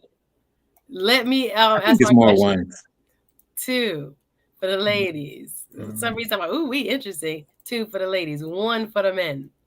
2. Oh, is it about Tyson CSA 2? Which I think it's more on the ones. I think so. Okay, the men one. Okay, so we're gonna do the men. Yes, I think I'll be the example. Let me get to. Go ahead. Okay, no, he said he don't really do it. Okay, Barry, because I'm about to say, if I love my man, I'm not taking him to Golden Corral. I want him to live long. I'm not taking him to Golden Corral. Y'all talking about Chili's. All right, that's definitely not the 5-star mindset we're trying to have, guys. But so listen, that has a place. Just so you know, the Chili's and the Golden Corral, I'm going to be speaking about that pretty soon. Okay. You talking about for the 2-star restaurants? That's right. 2 and 3, 2.5, 3-star. Where is Red Lobster? Sorry. Red Lobster might be a 3-star restaurant. No. Yeah. All right, so we got the men. So let me say this. I want to pivot back a little bit to that earlier question. So most questions here are the same for men and women. You know, just like men want women who are in shape and physically attractive, women want the exact same thing. You know, women are not here choosing obese men, just like men are not choosing obese women. So that question is the same. So it's just that there are a couple other questions, and we can get into the questionnaire and get into the sort of the reasons why I asked maybe a few different questions. But no, that's not a double standard at all. I think that both sexes admire, like, and appreciate and want, you know, somebody with that 5-star body and that 5-star face. Okay, right? So thanks for clearing that up. Yeah. They talking about y'all eating that Red Lobster. I'm still mad at that. I'm still mad at that. I'm still mad at You know, my. and let me say real quick too, before I even dive in. Listen, Red Lobster and maybe even Golden Corral is a national chain that's making money. There are people out there, like there's a place for Red Lobster. The question is, okay, are you, for the people who are going to Red Lobster and enjoying Red Lobster for what it is, what's wrong with that? You know, for them, they going and they're having, you know, they're getting their meal or whatever it is. Red Lobster is not trying to be a 5-star restaurant. All right. Red Lobster is cool with being what it is, and they're making their money and they're doing their thing. And the people who are going are patronizing that business. So there's a place for a Red Lobster. It is what it is. And there Red are plenty Lobster, of the people. Taco Bell, and see y'all stop. All right, I've been to. Okay, let me Don't be let going you in get on the Red deal. Lobster. Oh my God! There's Yes, a that's what I place. say. The salt in the food will just kill your I'm gonna- man. You want your man to live long. You don't want to be at Red Lobster dying of like fat, high salt, high everything. All right, we're ready for the questionnaire. Come on, my brother, let's go. Not the Red Okay. Lobster version. This is the 5.0 version. For 5-star sure. version. Mhm. So we ask these questions. So let me dive into let me go to it on my screen so that I can, there we go. All right. So you see here that I'll start the quiz. And the first thing I sort of mentioned here before we get started is, again, reinforcing this notion of just being honest, introspective, authentic with your questions. Because again, all of us will snap and be like, oh, okay, yeah, I'm a 5, I'm a 4, but in the context that I'm trying to create, where, you know, a true Michelin rated 5-star restaurant is only 0.2% of the restaurants available in this country. That's not even 1%, 1/5 of 1%. I'm trying to pull us into that notion. Are you saying, when you answer these questions, that you're going to put a 5 because you fall into that, you know, 1/5 of 1% in terms of restaurants? And we are, and I like this analogy because we all know what a 5-star restaurant is, or at least if you've never been to one, we can imagine. So what he's saying, y'all, is we could take this right along with him, right? So get a little Yes. scratch paper, give yourself 5 seconds, like Yes. countdown, okay, and take this. Mhm. So he's allowing us a sneak peek to the men's questionnaire. He has one specific for women, and it's just a look inside oneself. We preach self-awareness here on the Suzette Speak Show. Y'all, he's doing work. Hit the like button. Hit the like button, please, so that other people can see this, because I think this will help a lot of folks in understanding who they are, so that they can be realistic about their match, who they should be focused on going forward. So y'all got your papers and your pens ready? Oh my gosh, interactive. I love it. Appreciate y'all. Ready to write them down. He got to stay out of this because he got high value from over 30. He's been high value for over 32 years. At least that's what my wife, if your wife say so, you good, sir. Thank you. It's so funny. But no, guys, get a piece of paper and here we go. Okay, first question. Income. Now this one is probably a little more, I would say, and we won't go into detail with many of these questions with this one, but this one is a little specific. And what I mean is, I'm asking about your income. Here's the question. Select from a range of 1 to 5, choose 2.5 if you have a median yearly salary for your city. Choose higher or lower based on your estimation of how much more or less you earn than the median. So what I'm saying here is that just do a quick Google search. What's the median salary, individual salary in the city that you live? Because we're not going to compare median salaries in Jacksonville to the median salaries in New York. It's where you live. And notice I said median as opposed to mean or the average. The median salary is the number that is directly in the middle of the total number of people who earn lower than you or higher. The total range of people who are individuals who are earning a salary, the median number is that number where half earn lower and half of the members earn higher. If you go average, that can skew that salary. And so without getting too deep into it, just find the median, and then it's your estimation of how much you make compared to the median. If it's a lot over, then you're going to go a lot over 2.5. It's just going to let you do that. If it's average, 2.5. If it's lower, maybe it's a 2 in this area. Everybody follow me? All right. Yes, sir. All you, all you. Okay, good stuff. All right, so for me, I'm going to take this quiz. I'm going to say that I've earned a point over 3.5 instead of 2.5. And I've thought about this already. And so for me, I'm going to say that I earned a point over. So my star rating for income as a man in my city is a 3.5. Next up, financial stability, which also relates to income. From 1 to 5, 2.5 being average. Indicate how stable you think your job is. Think about how long you've had your current job and how long you could keep it if you chose to. I split this out because it's one thing to, maybe have a particular job, but it matters how stable your income is. And so if you feel like it's very stable, you're going to give a higher number. If you feel like, and in your heart that the job I have right now isn't necessarily stable, it's good for what it is now, but it's not a stable job, then you're going to go lower than average. In my case, being my situation, I teach at a university and I have a very, very stable situation I think it would take something really bad for me to somehow not have that job. So I'm going to go with a 4.5. Again, 5. If I were to choose a 5 here, and I think my position is really stable, but if I were to choose a 5, that's basically me saying there's no way I'll always have this job if I want it, always, and I can't guarantee that. 4.75 is a little high for me, but I feel comfortable with the 4.5. So that's what I'm going to put there. All right, I'm going to fly through these. Suzette, you can jump in anytime you want, just interrupt me, but I'm just going to go through just for time. I'm loving it. I'd rather you just flow and then we can bring a few people up. So go ahead. I Okay. think the questions are self-explanatory. Thank you for reading them again, because some of the type is a little bit small. But Professor, you are doing a wonderful job. I'm intrigued. I'm just back here listening. Okay, beautiful. Marriage-minded. Now, this is the question that a lot of women, the ladies, the single ladies who are serious, they want to know how marriage-minded the person that they're giving their attention to actually is.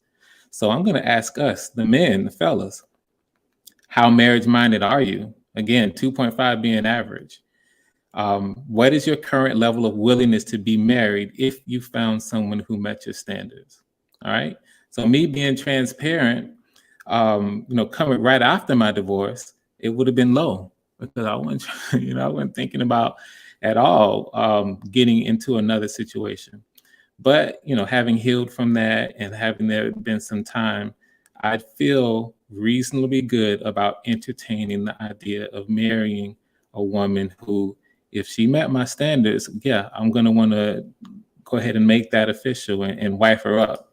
So for me, being realistic again, I think that if 2.5 is average, then I'm about at a 3.25 right now if I were to meet that person. So I'm inclined, but I'm not rushing towards it, if you will.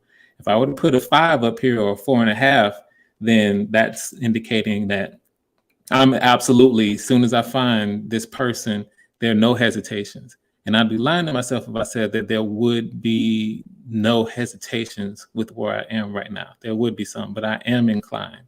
So for me, I'm going to go with a 3.25. Fatherliness, patience, and caring. I use this term fatherliness to talk about patience and caring because, again, this is something that a lot of women who are serious about marriage want to know in their potential mate. How do you rate your current disposition towards being a father? And rate how you feel about the level of qualities you have that would make an excellent father.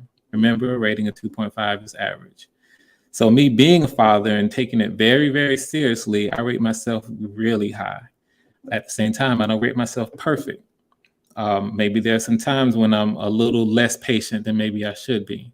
But overall, I feel like I am tuned in with my 2 daughters, provide them everything that they need and more. I anticipate their needs, in fact. And I'm just really into, what it takes to, get ready to raise their little souls, into adulthood and make them contributing members to the community and society. So I'm going to give mine a 4.5 there. Next up, devotion to God. How do you rate your current level of devotion to God according to your own personal convictions? If you don't believe in God, put a 1 here. All right. So this is a question that matters to many, many, many people. We got a lot of Bible believing, God fearing, Christ loving single women out here, and they'd rather not. And this is a biblical principle in terms of being equally yoked. That's a spiritual principle, and it is in the scriptures. And it also flows over into the natural as well. But they want to know if God is in your life, and if so, how devoted to you are Y'all you? don't be lying. Don't be lying. Just saying. This whole thing. God knows our hearts. Hallelujah.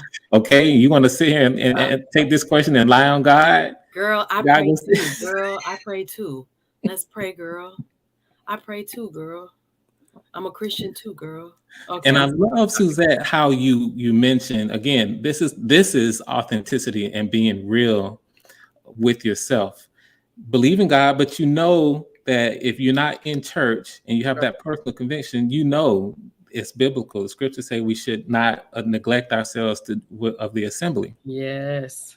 And so if we know that, then we know, yes, we love God, we love Christ, and we live our lives in ways that will be pleasing to our Heavenly Father. But I'm not going to sit here and put a 5 there when I know, and this is me personally, when I know. I'll be up in the church house like that. Nope. Yeah. And that's just now anyway. But yeah. But when I have a family, I will be. Yeah. You see what I'm saying? Yes. So, yes. All that goes into it. They asked him, Frank, I had asked, do you have an app up yet? No, right? This is just. No, it's not an app, but I can share this link. And in fact, I want to share this link. Okay, so wonderful. I want people to be able to take this and we'll talk about the results as we go through the questions.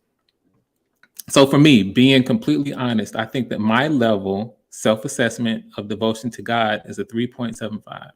I think it's just shy of 4 stars. 4-star restaurants are really, really good, guys. I think I'm just shy of that. So I'm going to give a 3.75. Now, for the people who say, hey, what God got to do with it? There's some people out here who just don't believe in God or don't believe in necessarily, just don't believe in God. But that doesn't make you, quote unquote, a bad person in terms of immoral if you don't believe in God. That's another whole question. So the question here is, in your opinion, how much attention are you paying to living your everyday life with the highest moral standards, including honesty and integrity? So you can live your life according to what you feel to be the highest moral standards and not necessarily have God, the notion of God, in that mix. And so for me, I want to put this question in for those people who, so that people don't automatically make an equivalent of, oh, you don't believe in God, so that means you're out here living like the devil. Some people are not doing that. So in my particular, there are degrees to this. Yeah, absolutely. Yeah. So for me, I feel like I pay a really high. I think about it often. What's the right thing to do? What's the moral thing to do? It affects my decisions. And I don't think that I'm perfect, but I think that it's very high. I think it's very high for me. So for me, I'm going to put a 4.5 there. Next up, devotion to healthy habits, lifestyle. And this is where we got to be honest again. We got to be honest about it. You see the level of introspection here that you see me going through as I answer these questions. You need to have everybody do that. In your opinion, how much effort are you putting into living a healthy lifestyle, eating healthy every day, daily physical exercise, and healthy habits in general? When you say healthy habits, meaning no smoking, or, maybe not drinking every day and being a lush or, things like that. Like, how much effort are you putting into living a healthy lifestyle? And again, it's up to you to answer that question. Me personally, I do roughly between an hour and 2 hours of exercise daily. I might skip a day. Today, I did a lot of prepping, so I didn't actually do my full exercise routine, but I also have weights. Most of my stuff is aerobic, but I also lift. And I eat really well, and I don't drink, don't smoke. Okay, Frank. Okay. That's about a 4 point. What that is? For me, that is a 4.5. Again, I'm giving myself really high, but it's something that I really, really pay attention to. So if you know that you've eaten, soul food and cornbread and collard greens and mac and Greens, cheese beans, potatoes, every tomatoes, pork, loins. Y'all know it. Even this always Demis creators talk about the pork and the swine and poor Quincy, like, what? Yeah, be honest. How you right. made your change group? And if you know that you're not working out like you should and all that, then compare yourself to average. 2.5 is average. And then if you feel like you're average, put that. If you feel like you're below, put it. If you feel like you're a little above that, put it. For me, I think I'm well above it. Well above it. So for me, let I'm me do gonna a quick reset for plenty of people who have just joined. Okay. We are going through an exclusive look at Frank Goodin. Is it the third? He has developed his own project of sorts when it comes to your own self-evaluation, so you can understand who you are and therefore who you would like to meet realistically. So we're going through this questionnaire. He already explained he made one for women specific. We are doing the one that is for men. I'm just kind of ready to ask you what's the difference with the women one. But now he's just going through the questions. We're going to roll through them. We're going to drop the link in just a few when he's finished. So we're trying to see who we are, therefore have a better understanding as to how compatible we would be with the people that we meet. So this is a part of your own self, introspection. That's why self-awareness is so important. Yes. And then we're going to talk about it after and drop the link and see what you guys have to say. So keep going, hit the like button, y'all, if you're enjoying. So I'm gonna think I'm a 4.5, and even for the interest of time, I may speed it up a little bit. If I'm going too fast, please let me know. Education level. This one's I give us an actual formula here. 2.5 is average. That's high school grad. AA3, I'm just moving up by a half a star for every level of education that you go. In my particular case, the MFA in filmmaking is a terminal degree. There's no higher degree of education for filmmaking. I earned my MFA at Florida State's film school. And so for me, 4.5. If you have a terminal degree, that's what it would be here. If you're a high school grad there, but just this would be the formula. All right. So having a terminal degree that I slaved over, that was a 2-year degree, I'm proud to put my 4.5 right there. Intellectual ability. This is outside of education. Rate your ability to think clearly and deeply, process detailed information, and learn complex concepts. All right. Then you got to be honest with yourself here. If you feel like that you have average level of intellectual ability, go ahead and put that. There's nothing wrong with being average. If you feel like you're a little smarter than that, you can pick up things a little quicker. You're rating yourself. This is the self-awareness. A lot of people don't know where they really are on that scale, but we're going to keep it moving, Frank. Go ahead. That's right. That's just being real. For me, I think I'm pretty smart. I don't think I'm genius level up here at a 5. I don't even think I'm at a 4.5, but I think I'm maybe a little higher than a 4. So I'm going to give myself. There's a whole theory, Frank, though, that people who are the smartest kind of rate themselves a little bit below, and people who are not smart but unaware of how not smart they are rate themselves artificially high. There's a theory, I forget what the theory is called, like Dunn's something or something. It's a hyphenated thing. I can Google. It makes sense to me. But anyway, so do the best you can on this. Sorry. Thanks, Al. He says good content. Thank you. Rate your current level of ambition and passion for working towards positive personal progress and upward mobility. This is one of those questions where men, are you satisfied with where you are exactly? And if you are, that's cool. That would be, you would have a low level. Maybe it would be average, maybe it would be below average. If you just know you're good with where you are right now in terms of upward mobility and positive personal progress. If you're somebody who's highly motivated to actually work, and this is where we are right now, this isn't where you might be next year in terms of how you think about it. This isn't about what I'm going to be next week. This is where are you right now in your level of ambition. Passion and ambition. This is so important. A passion and ambition have to be aligned.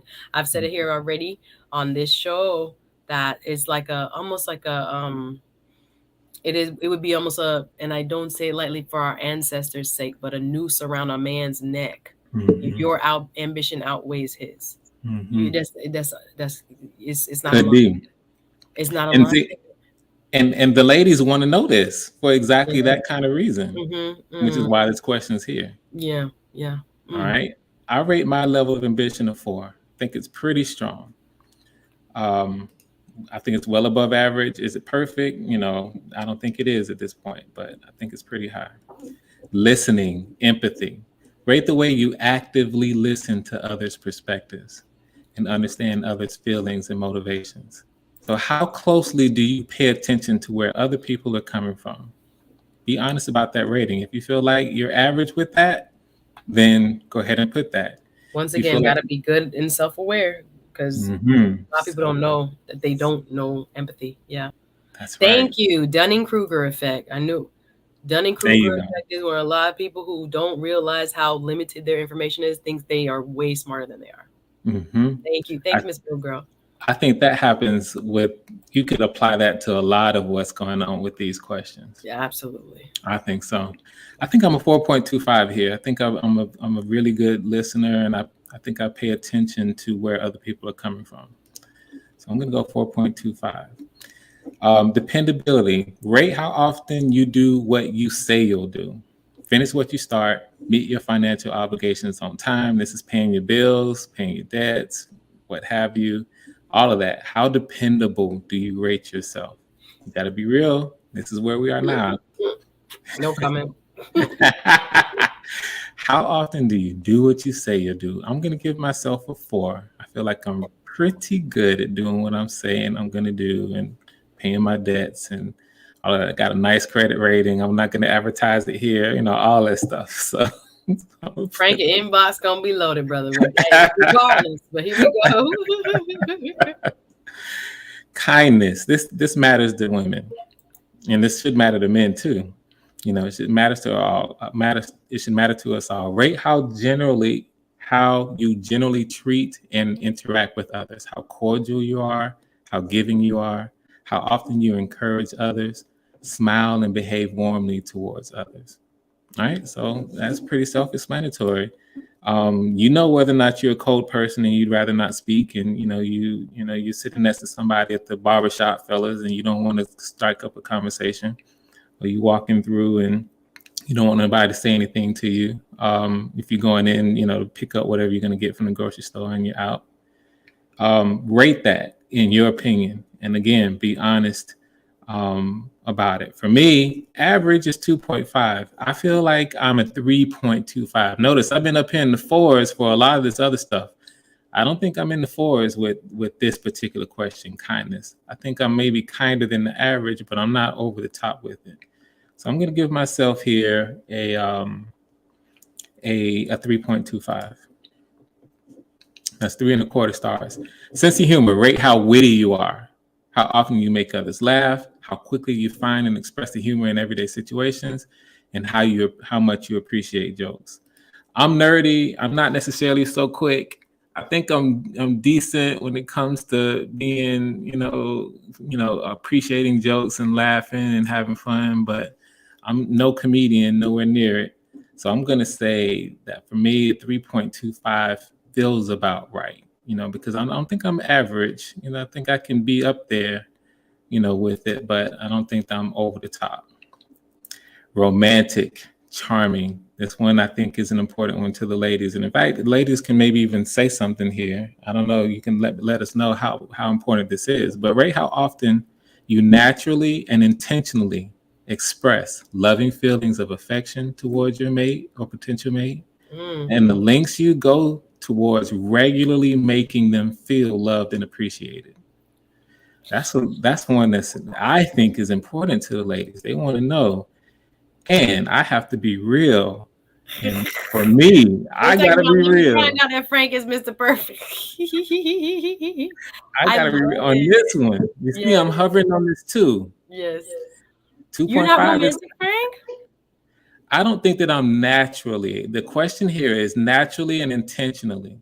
For someone so artistic, I had so much more. Wow, I guess that's a bad presumption. Well, I think that if I chose to, if I put my mind on it, like if I were to meet somebody that really required that and I like that, then I think I could turn it on. But I'm rating my natural, like who I am at the core. It wouldn't include that. Okay. I respect that. I'm curious about that. Yeah. It wouldn't occur to me, and this is just me. It would be like you know I love you. What's it would Yeah. be that type of thing. I would But if probably you want me to express get it that flowers, way. I'll try. I'll get the flower. Yeah, I get it. I get it. I get it. I get it. So I'm gonna be real. I Well, think that's I'm good below that you average. know that about you. That's interesting. hmm Yeah. hmm All right. Now this one is important. Self-awareness again, and you got to think about average. And we all have a tendency to want to overrate ourselves. Rate how attractive your face looks when groomed. This is for the men. Haircut, shave, etc., but with no cosmetics, glasses, designer contact lenses. Just your face. Groom though, so you get to at least get the haircut like me and get sharp with the Yes. goatee. Rate how attractive you think you look. I feel like I'm a pretty good looking dude, but I don't think that I'm over the top with it. I'm gonna give myself, when I was younger, my Aunt Shug told me, she told me, you're good looking, but you ain't no knockdown drag out. That's how she put it. Oh, Jesus. You ain't no knockdown drag out. She was being real with me, but you're good looking, and so I Oh, think that's where I am. So I'm gonna rate myself at 3.25, a little over average. Frank, put it up a little bit. Come on now. Come on. Come on. I'm just being real. Now, Frank. you know what? We take a poll. This is part of what I'm going to do in the community that we establish. We are not just going to take these questions and then put them out there. The community that we establish, we can check these things. And I'm going to invite people to Other people come will up and tell be you like, what you are. You was a 3.5, at least a 3.5 or higher, Frank. What are you talking about? I'll go 3.5 on this one. I'll switch it At up. least, come on now. Be fair to Let's yourself. see. Oh, I think it already took it. So, Okay, no let's worries. We'll see. put it. Oh, here we go. 3.5. I'll Come on, go man. 3.5 and just put myself a point above average. Yeah, golly. Your auntie was just being, that's what he asked. Because my auntie was being ruthless. Goodness. Hey, I think took that's that well for thing your to case. heart. Keep me moving. Yeah. Huh. I don't know if I agree with that. Body. Rate how attractive you think your body currently is to women. You got to be real with it now. Yada, yada, yada, yada, yada. What is going on? These are some real questions. Did we get to personal hygiene yet? I don't think I put personal hygiene on it because I put that with fitness and okay. Never mind. attention to healthy and all that. Never mind. Yeah, I didn't single that one out. But here's the thing: if somehow we decide that is so important that it needs its own question, that's the beauty of this. I can just add it. This is a wisdom of the crowd type thing. Yes, maybe there's some things of the community. Exactly. Right. Exactly. So with my body, I work out right now. I'm physical. I'm 6'2". This morning I was 186 on the scale. You already saw my earlier dedication to eating right, fitness. I'm lightly muscled. I feel like I'm feeling pretty good about my body. You said 6'2"? Yeah. You thin. 185. Exactly. I'm thin. That's right. 6'2", 186 this morning. Okay. And I hover between 186. When I let it go for Thanksgiving and stuff, I might go up to 190. That's 195. no weight for 6'2". Yeah. Wow, you're lanky, as we would say. Lanky, exactly. Got a little muscle tone to me now, but So what I'm gonna say is 3.25. I feel like it's slightly above average. And I think the ladies will, generally speaking, be 3.25 for a 6'2", 185 body. Yes, that's what I would say. You sound like you saying maybe I should go up a little bit. I don't know. You're tall, which is so rare in our society, and you're lean. So you probably would put that, ladies, am I wrong? Like a 3.75 or a 4? You know your body, but that's what I'm saying. I'll go to a 3.5 if I'm being a little bit harsh. I'm really trying, or not harsh, but conservative. Okay. I'm trying to model how we should be in terms of not overestimating ourselves. We don't want to in this system, we don't want to just cut ourselves down. But I'm really, if you honestly feel like you're up in them 4s and 4.5s, do it. But don't put it up there because you feel like I'm a 4, or whatever. For me, I want to be. But it's a hard survey. I'm gonna have to rank myself down. If you rank yourself the way you rank yourself, maybe I need to rank myself. Okay. RM laughing. Okay. 5 is perfect. That's how I see it. And so I'm gonna try to keep that hard top deadline. This is the last question, guys. Rate how attractive you think your sense of style is with clothing and accessories you currently own and typically wear. See, Miss Major Change said that's a 4, bro. What you talking about? But don't go back. Anyway, style. Go ahead. Mhm. So yeah, so me, I just think I'm an average style. I'm a professor. I almost deliberately dress plain with these students. I'm not trying to open up doors for these little Thank you. 25-year-old Keep it clerks. professional. Imagine that. Yeah. So honestly, and that has bled over into my kind of natural thing. You see right now, I'm just wearing just a solid shirt. And generally speaking, I do have a sense of style. And if I met someone who's like, hey, I need my man to have swag, then maybe, we work on that. But for me, I think I'm just straight up average when it comes to style. 2.5. So this is when we get into the last couple questions here that I can fly through. Do you have a preference, men, for a particular quality in women over all others? If so, select it from the menu. Here's the menu. This is if you want these things first. Do you want a physically attractive woman first? Do you want a wealthy woman first? Do you want a woman of God first? Home and family oriented woman? Intelligent. If you value intelligence over all others, pick this. Loving, caring, affectionate, agreeable, supporting, and trusting? Or do you have no preference? For you, every single one of these has an equal importance. Which one? Now, I shared on my video that I do have a preference, but this is my preference. I'm not going to put it here. So I'm going to put no preference just to keep my preference to myself. And then I'm dropping the link, y'all. When y'all ready, come on up. Keep going, Frank. Go ahead. And then this is kind of housekeeping stuff here. What are you taking this survey on? For me, it's a laptop. What name do you want to put? I've already taken this once. I already have the results that I'm going to show you. So I'm going to put Frank G. They ask if you not need it.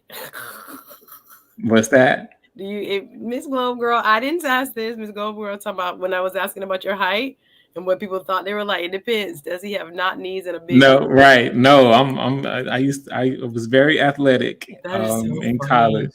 No, not knees. I'm good. What? Chemo talking about Frank should have gave himself a 2 for his body. Women don't like thin. Hold up, Chemo, speak for yourself, bro. God make all kind of beauty. Don't go too hard. Don't go too hard.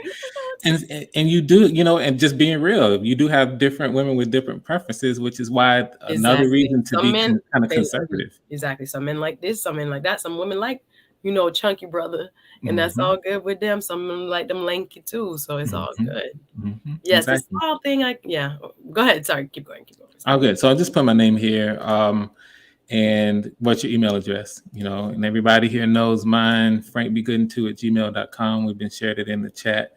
This is where you're going to get your results. Once you hit submit, and I give this nice little notice. I'll read it here for everybody. Time to process your responses, generate your scores, and show you how we're going to use them. This is not an automated process. It's partially automated, but not completely. So please give me a little time. It won't take too long. Thanks. I have my hands on every one of these. When you take this, well, you have to put your name for real. What if I want to do it anonymously, just so I see where I am? Suzette, you can go Wonder Woman, and it's going to be good. I don't want to be in my business. Yeah. I like, and I agree with Ace. That last question was fire. What is most important to you? That list and having you really think about, and I'm like, goodness, that would help me as a woman really think about before I meet a gentleman, what is the most important thing to me? What is my top 1, 2, 3? Really be focused on that about him, not his, 6'2", 180, whatever. None of that. Just think about what you really, really, really want. Yes. So you have much more clarity when you're stepping into situations. I agree with you, Ace. You tell my Frank, do you want a lawyer? Y'all so messy. Why y'all messy? I could date a lawyer. Lawyers are intelligent. You know what? Yeah. We're moving forward. Hallelujah. Hallelujah. All right. So we are going to drop the link. Nothing wrong with. So while we're dropping that, what I want to do is real quick, and is show you what I send you. Okay. Once you, so I'm going to share this in a minute. And since we did this for me, I already have this broken down, and I'm going to fly through what the results look like and what what they say a little bit. We won't go too deep into how we use them, but just a little bit. Let me share this. Here we go. We trying to help y'all find true love. Y'all out here. Come on now. So yes, I've enjoyed, and I wanted to get your feedback, guys. If you guys want to come up on the panel, we won't be too long, maybe another 15 minutes or so. So I am going to drop the link again. Frank's going to share his screen. So he'll, I guess this is what you do with the data. Once people start moving. All right, may I share it now? Yes. Okay, cool. All right, and that might be a little small, which there's a way. So I'll read through this, and I'll kind of, I think you guys can do them, but I'll read through so you can see. I try to like move myself, and then I'll let you just be there, and let's see if that makes any difference. Just let me know when you're ready. Yeah, you probably made it a little bigger. Yeah, that's probably as big as it can get. So what you see here is, I give you here. Here are your, this is what you get, a screenshot of this. Here are your star ratings, 5 being perfect for women who want these qualities in a man. So all around, I give myself a 3 3/4 stars. All right, all around, out of 5. Heart being that perfect man. All right, I'll fall short of perfection. So for me, being with the, if I'm being honest about the answers, and if I was, introspective, then in Frank's 5-star dating program here, then I'm walking around with the 3 3/4 star on my head, on my shoulder. All right. For women who are looking for smart men first, if you went through that and when you answer this, you value intelligent men over everything else. For them, I'm 4.3 stars. I'm not the all around 3.74 because I've weighted the formula for this particular stat, and if that's what they're looking for above all else, then I'm going to be a little bit more attractive to them than the average, than the all around. Wealthy. If you're looking for a wealthy man first, I'm not all that much of a catch. 3.5 stars. That's not average, but that's also nowhere near the top. Handsome, sexy. According to how I rated myself, I'm a 3.9 stars. That's just short of 4 stars. So if you're looking for a handsome, sexy man first, I'm presenting that I'm close to 4 stars. So I'm like almost a 4-star restaurant. You might want to look my way if that's you might be interested in that according to how I rate myself. Man of God, just over 4 stars. So if you're looking for a man of God first, then you're looking at right now, according to how I present myself, a 4-star man. And then dependable. I got a couple more. Dependable. You gotta go because I want Bondell in the back to come up and give his comments. But go ahead. Okay. Dependable point, a 4.3. That's a little over 4 1/4 stars. Look where I am romantic. Based on how I Star Search. So Star Search. 3 3/4 stars. Romantic. Yeah. Oh, so go ahead. No, I was laughing because I said it sounds like Star Search, how Ed McMahon used to say 3 2/4 stars. Yeah. That's what it sounds like. Yeah. That's a good, that's going back. Some of these Gen Zs never heard of Star Search. I know. I saw it in the chat, but I loved it. Destiny's Child was on Star Search. That was, I think, let me give credit. Quincy said it. That's what's up. For women who are looking for romantic men first, I'm not much of a catch at all. I'm just maybe a 1/4 star above average in terms of my natural disposition. So, all these other things, if all the other things matter less to you than this person being romantic, we gotta have to work on that. That's one little piece of the pot president. There you go. And so this is me putting that out there, so don't even it's bother. Truth, which is really great. Because most people send their representative and not only say lie, but mislead. And act like they're gonna be romantic, and that's not really who they are. So it's I think again, I'm gotta have pulling your tail, right? Yeah, that's what it is. This is the, okay, you're gonna start out and do all those things that women love in terms of romance, but then when you get them and y'all settle into a relationship, real person come out, exactly, you're not gonna be romantic. So be real. Yeah, I agree. Exactly. The 2 3/4 star person gonna come out. and then the caring, for women who really value that, rate myself at just over 4 stars, almost 4 1/4. So these are the kinds of this is why I say that this system helps to take something that is generally complex, you know, sitting down, it takes experience, it takes time, and you still got to do all these things. Yeah. But cool. at least in the beginning. Vondell, you ready? You was just sitting down. Of course, when I call your name, you get back up. You comfortable? Get comfortable. They say a lot of men rank low. The work from home wife of Atlanta says a lot of men rank low in that department. And yes, we gotta get. I think we gotta be real about who the person knows themselves to be versus who we think. Again, I had assumptions about you. I just thought, okay, a creative man is usually a romantic man, but not necessarily, you know. So you got to take that person. I appreciate that as an individual, so that you can, you know, I don't like to be lumped in, and I know you don't want to be lumped in. So it's great. Hey, Vondell. Hey, Susan. How are you? What's up, man? How are you? I'm doing wonderful, and Mom is doing wonderful too. Fantastic. Tell her I enjoyed having her up yesterday. Miss Linda was giving us so much wisdom. She is. She came from she's very wise woman from a different era too. Yes. And we need more of that. 100%. 100%. Lived a good life. Sound like got a good, solid husband, married your dad.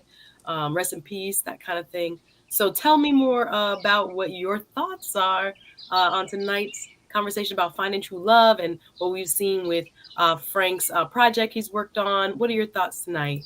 It's a very, very wonderful system.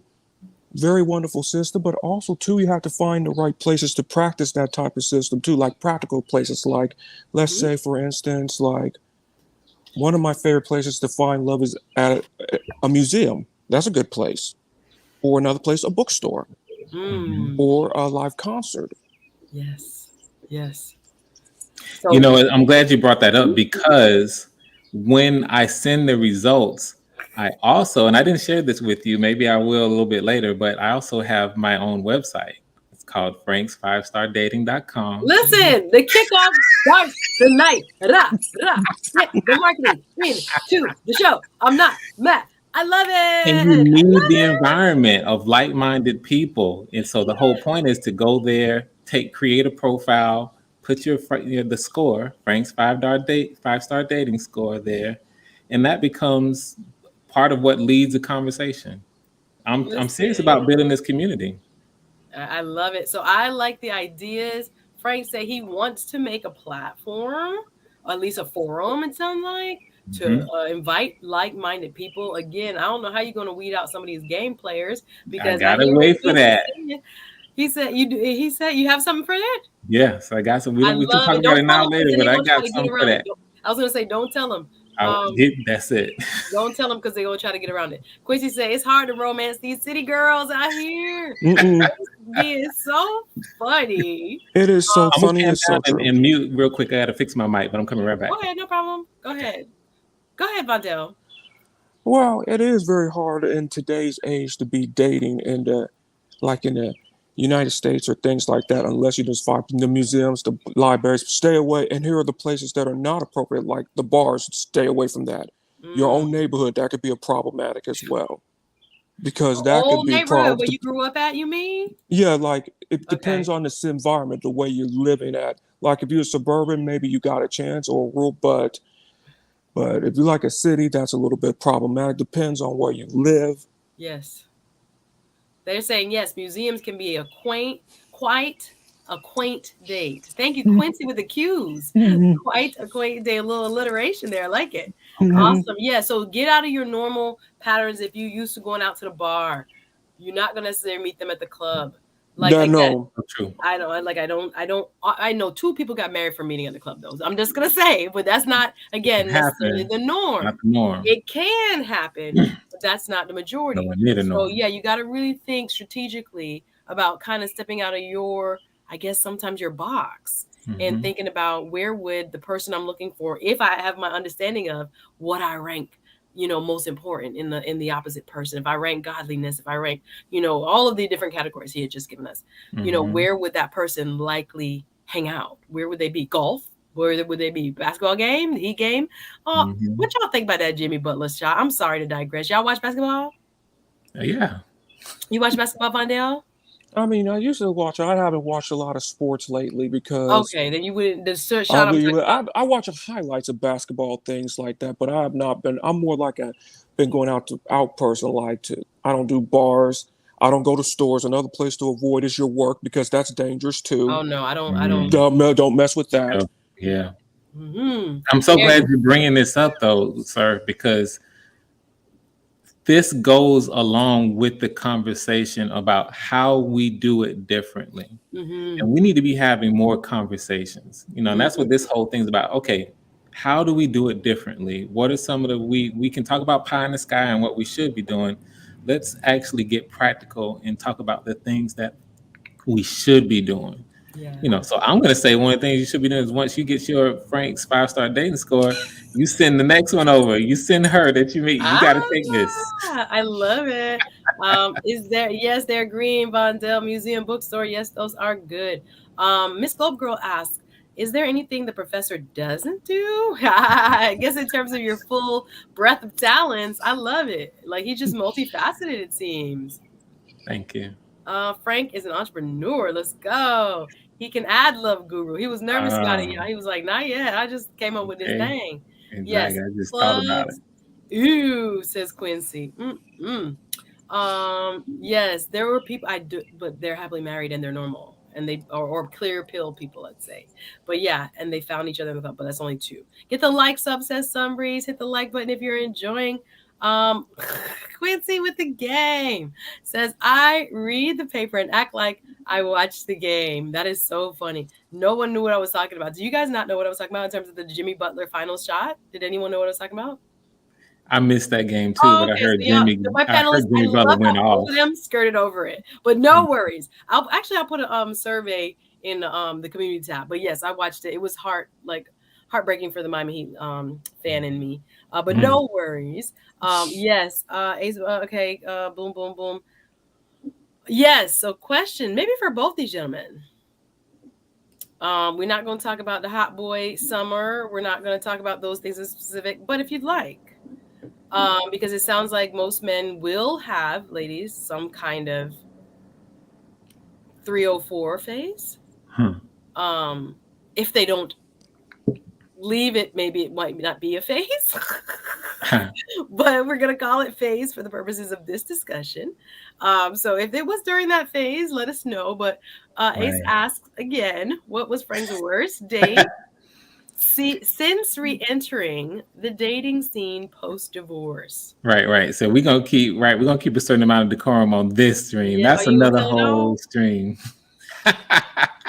Truly. That's what Patreon. Come back on Patreon. Anyway, go ahead. Right. We all have those stories, and I do too. All right, Frank said he ain't gonna tell all his business out here in the public. Y'all not gonna get him jammed up. Do you want to share any worst dating experiences, Vondell? Well, another thing that's also good, that's a good dating experience, is the beach as well. I love beaches because it's the sandy waters, the water parks. That's another practical place. Yeah. And down here in Miami, again, we come in all shades, all clothing levels. So it depends on where beach. If you want to go to clear pill, you want to head north a little bit, maybe head up to Lauderdale as opposed to Miami Beach, where you might be distracted, let's say it that way. I mean, they're both practical places, things like that. Or that's another practical place that I do. Those are just my particular practical places. And if that doesn't work, then you travel as a first and last resort as well. Okay. Thanks for your insight. So you're saying if you can't go, do you include libraries, I guess? Or do they still have libraries like that? Libraries, I guess on university campuses, of course. So libraries, I think unique events though. Like I like going to, let me think. The last thing I went to, I can't think. It was Memorial Day, but before that, like different talks or exhibits. We talked about art, of course, and museums and things like that. So different, even the boat show, I missed it, but I wanted to go to Miami Boat Show because again, it was beyond my normal place of kind of hanging out. So different type of people, different circles. I feel like I know a lot of people already, but of course there's tons of people I don't know. So trying new places, which reflect some of the choices, hopefully, that this type of survey will help you with. Chemo asks, is the score supposed to tell you where to improve? I don't know if it's about I improvement. love that question though. I love it. So it's not designed for that when you say supposed to. But here's the cool thing about it. If you truly are introspective and authentic and honest, it does identify places where you can improve if you want to improve your attractiveness to the other sex, to the people who are looking for you. So if you are honest with yourself, and let's say you have an average body, or let's say you even have a below average body, you've been eating too many whatever, you don't exercise, you don't eat right, you can. No judgment. It was a pandemic, but go ahead. That's right. No judgment. And you're honest with yourself, you know that you can increase your overall rating by deciding, I'm going to work on this right here, and purpose driven. I like what was mentioned earlier, being purpose driven. Your whole point is to find someone who is going to be pleasing or pleased by you, and so if that part is something that is important to the person, then hey, maybe they aren't, where they need to be also. And next, part of the whole relationship is the two of you, working together. Now your dates are like, dates at the gym, say, or working out. Let's go running. And I'm in Florida, right? Okay, I walk the beach, so you're doing, that's a beautiful one. Actually, walking the beach together. Once you decide. I like this, Perry Unlikely. Thank you, Chemo. Great observation. Not necessarily for improvement, but can be used for improvement. Perry says, great form or survey. This is essentially what my wife and I covered, except in person. That's beautiful. Perry gave in the thumbs up. Y'all, Perry Unlikely was my guest for a stream called How to Keep a Wife. So go back and check it out. He did a thorough job with that. And I love that. And coming from the perspective of someone who's married, that's valuable. And young man too. Yeah, he had great insights. But yeah, he said this basically what he and his wife sat down and did. And I think again, it doesn't surprise me because it's substance. It's not fluff. It's not thrill.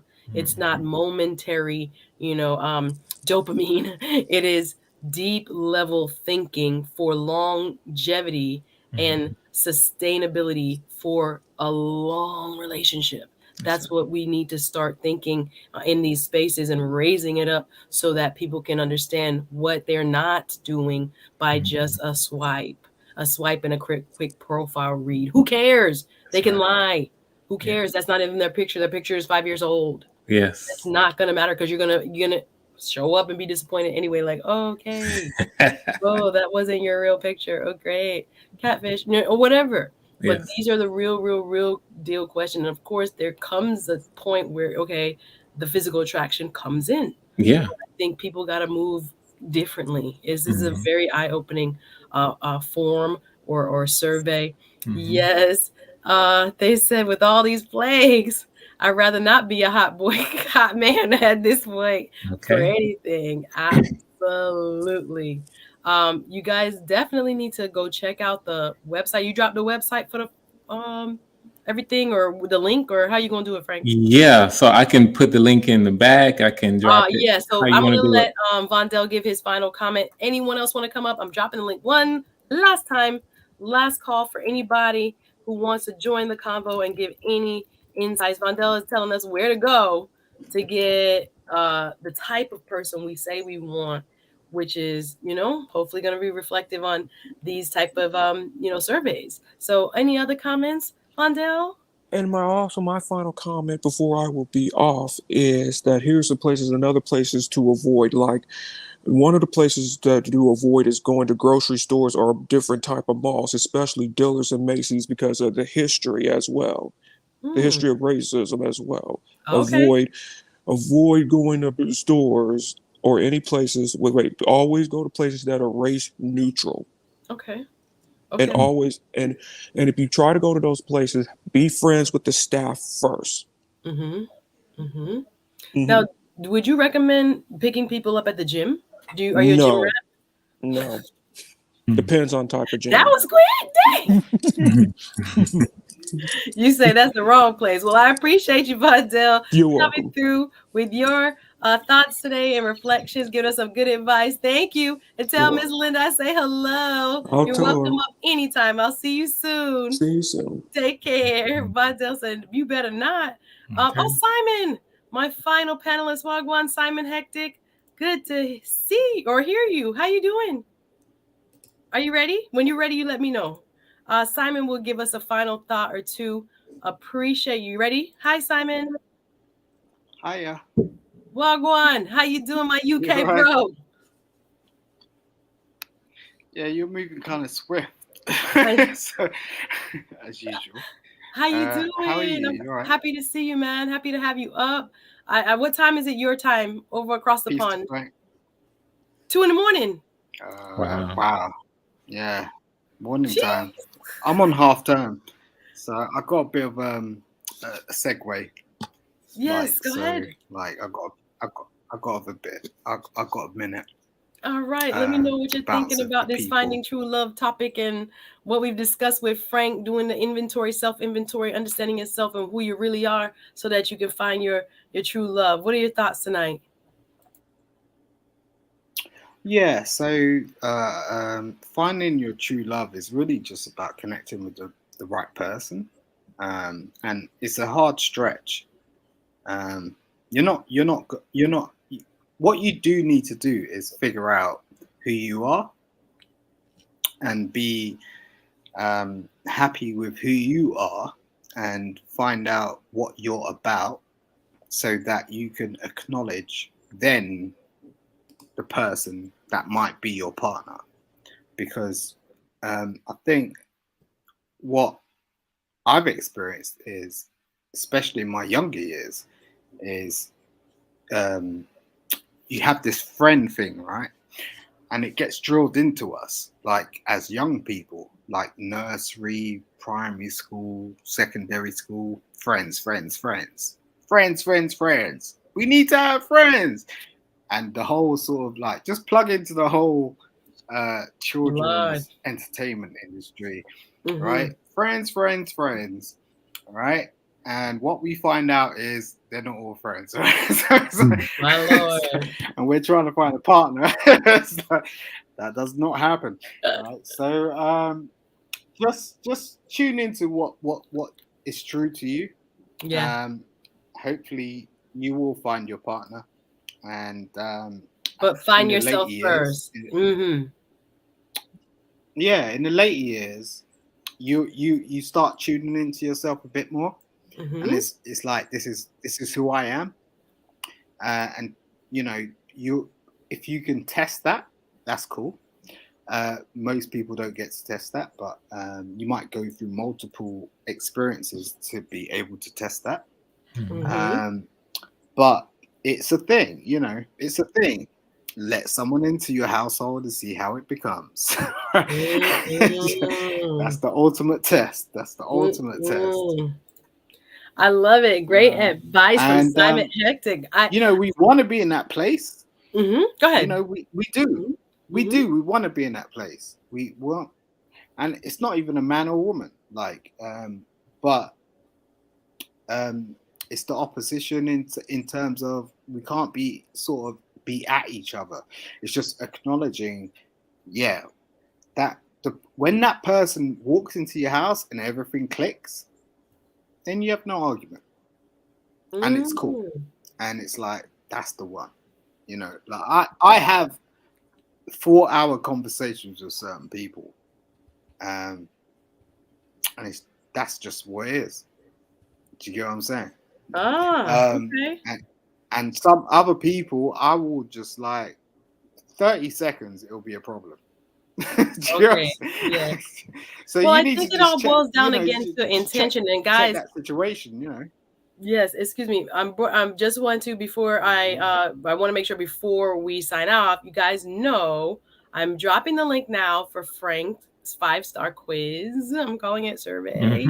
I just dropped the link for men. So men, the one that he just took, you can take it. And I'm about to drop the link for the women's survey. So Frank, that's extra special that you drop in here. Speak speakers. First time, yeah. Let's go, exclusivity. Even before my channel, exactly. I know, not even on his channel, guys. This is a big deal. Yes. So he wants to see what, and I think I see where it's going. I think what women really, really, really, really, really, really want, or what men really, really, really, really, really want, on average, in terms of where the data, points. I love it. Again, the professor working over here, professor, man of many talents. So yeah, they pushing back a lot about why the gym is a bad place. I feel like the gym is a meat market. Sometimes some gyms. So people are giving me a hard time. They're like, what's wrong with women? I'm not really concerned with the ladies, honestly. I think sometimes, I don't know how you guys have been approached at the gym, but it can get, it's just weird. I just want to work out. It can get weird. And it can get a little weird. I'm sweaty. I have on my little stuff. You have on your, it can get weird, depending on your gym, depending on what you go there for. Let me just leave it like that. Okay. Sorry, Simon. So we're getting back to Simon. I was just gonna push back on that, but I'm gonna shut my mouth because. Oh no! Go ahead, push back. Push back. Certain people are just built for certain things. You get what I'm saying? It's like when I see you, every time I see you, you get more and more beautiful. Like so it's like certain people are just built for certain things. Like I don't need to go to the gym. I've never gone to the gym. Never. So, I think sometimes I do like I went before pandemic. Cycle rides. Yeah, I went a lot, but since pandemic, I stopped and I don't miss it. I'm trying to do my own home thing, and I just got a trainer and blah blah blah blah blah. So yeah, I'm not knocking everybody's energy at the gym because everybody goes with different intention and people are different, right? But some of the things I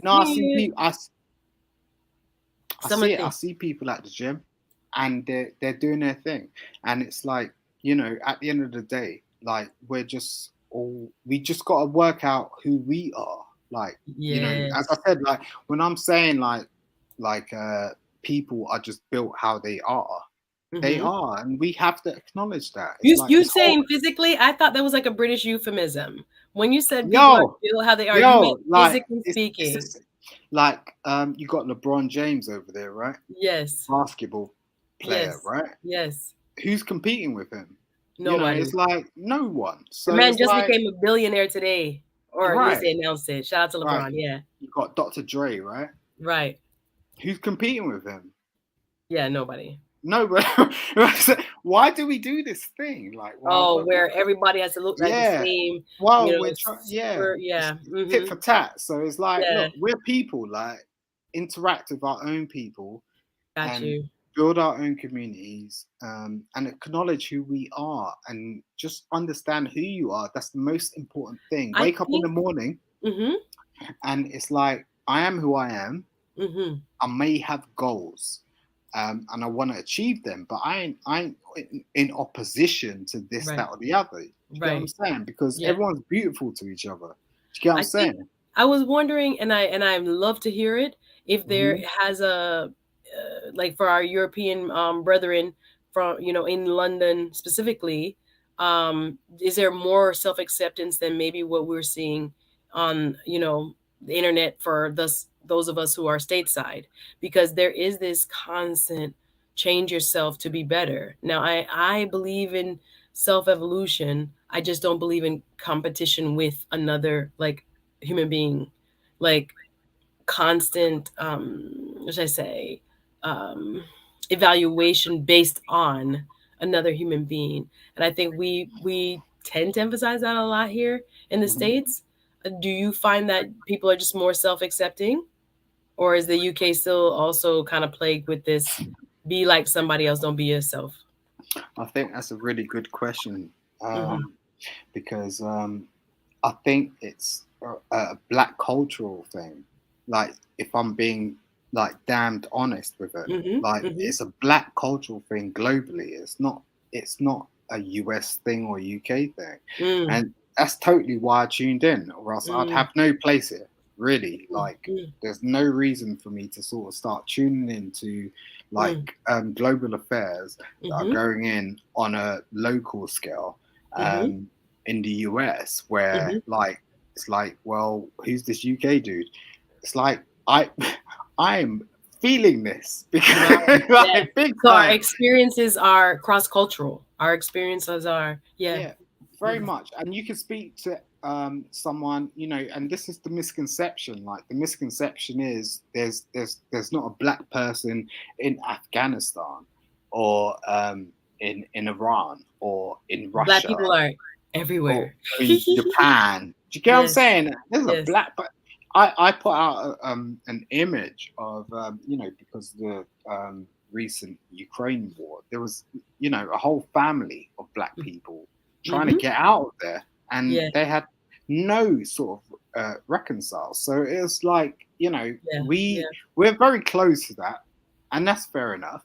That's cool. That's what we're entitled to, and that's you know, that's what it is. But I do really appreciate when you know, we've been entitled enough to get to this point where there's technology and we can reach out to other people that can provide us with knowledge and experience and you know, provisions that allow us to have a different perception, you know, and see each other and understand ourselves through each other's experiences. That's what this is about.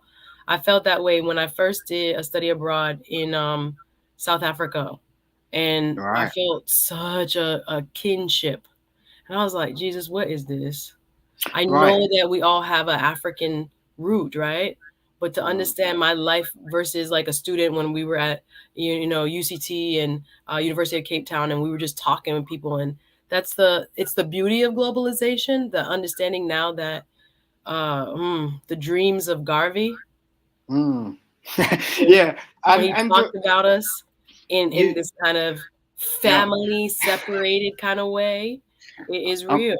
It is real in terms of our experiences, whether you, like I said, whether you're in London, whether you're in Miami, up in Jacksonville, there's a kind of universality with our experiences that you know, when I listen to you and you listen to me as you're just describing, it kind of hits home.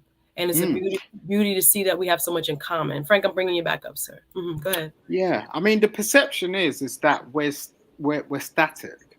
So it's like, okay, like someone will see this video and is like, oh, you're from there, I'm from here. But the fact is we are traveling people. You know, like we're global. Like, so we do have those viewpoints, but obviously we got to stick to the subject. And you know, we have everything to add. It's like Frank. I appreciate Frank because I know Frank sees things from a different perspective, but you can't actually. There's certain things you just can't speak on. Do you get what I'm saying? You can't go everywhere, just speak on different platforms and just go, okay, this is what's going on, because we have our own personal lives. So, you know. When you bring, you know, a balance in that sort of way, that is so enlightening, and that's why I said, like, I think I sort of flung a chat out like in like February of this year, before when we was going through that stuff in December. I was like, look, Suzette speaks. That was the most enlightening conversation of the year. I stick with that. That was the Black Men Speak. That was the Black Men Speak show. I stick with it. With it. It's gonna run.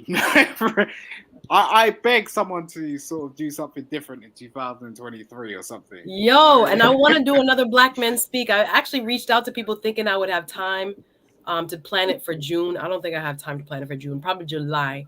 There's a couple of topics I was thinking about, just having a forum again, open forum. And I want you to be a part of it. Whenever like I said, that's why I need to take like a week, y'all. I need a little week to just get my life together. We're human, man. Yeah, no, I needed. Yeah, things happen. I was like, the struggle is real. You try to do everything and you just burn out a little, and it's not good. And I'm again preaching mental health, you know, mental health advocate, and I can't be myself not. You know, we're human, and look, it takes a lot of time to put this stuff together. Listen, y'all don't understand. This is a job. But yeah, no, in my heart of hearts, I'm like, people gonna be okay. People gonna be okay. So I respect you fully. Like, this is what I mean. Like, I can't even tune in. Like, if you're actually putting it out there. I'm not even capable of actually tuning in. Do you get what I'm saying? Do you get what I'm saying? It's like, that's how harsh it is. It's like, You're wow, like, I'm upset. people No, don't really understand. Do you get what I'm no, saying? man, Like, it's a beauty. It's a beauty. But like I said, yeah, everybody has their limit. Everybody can be stretched. And you know, I gotta. Yeah, so certain Too people much are just right now. certain people are just capable of certain things. Yes. And you got to give them their respect. So like, Yeah. I will step the hell back. Like, No, man, appreciate it.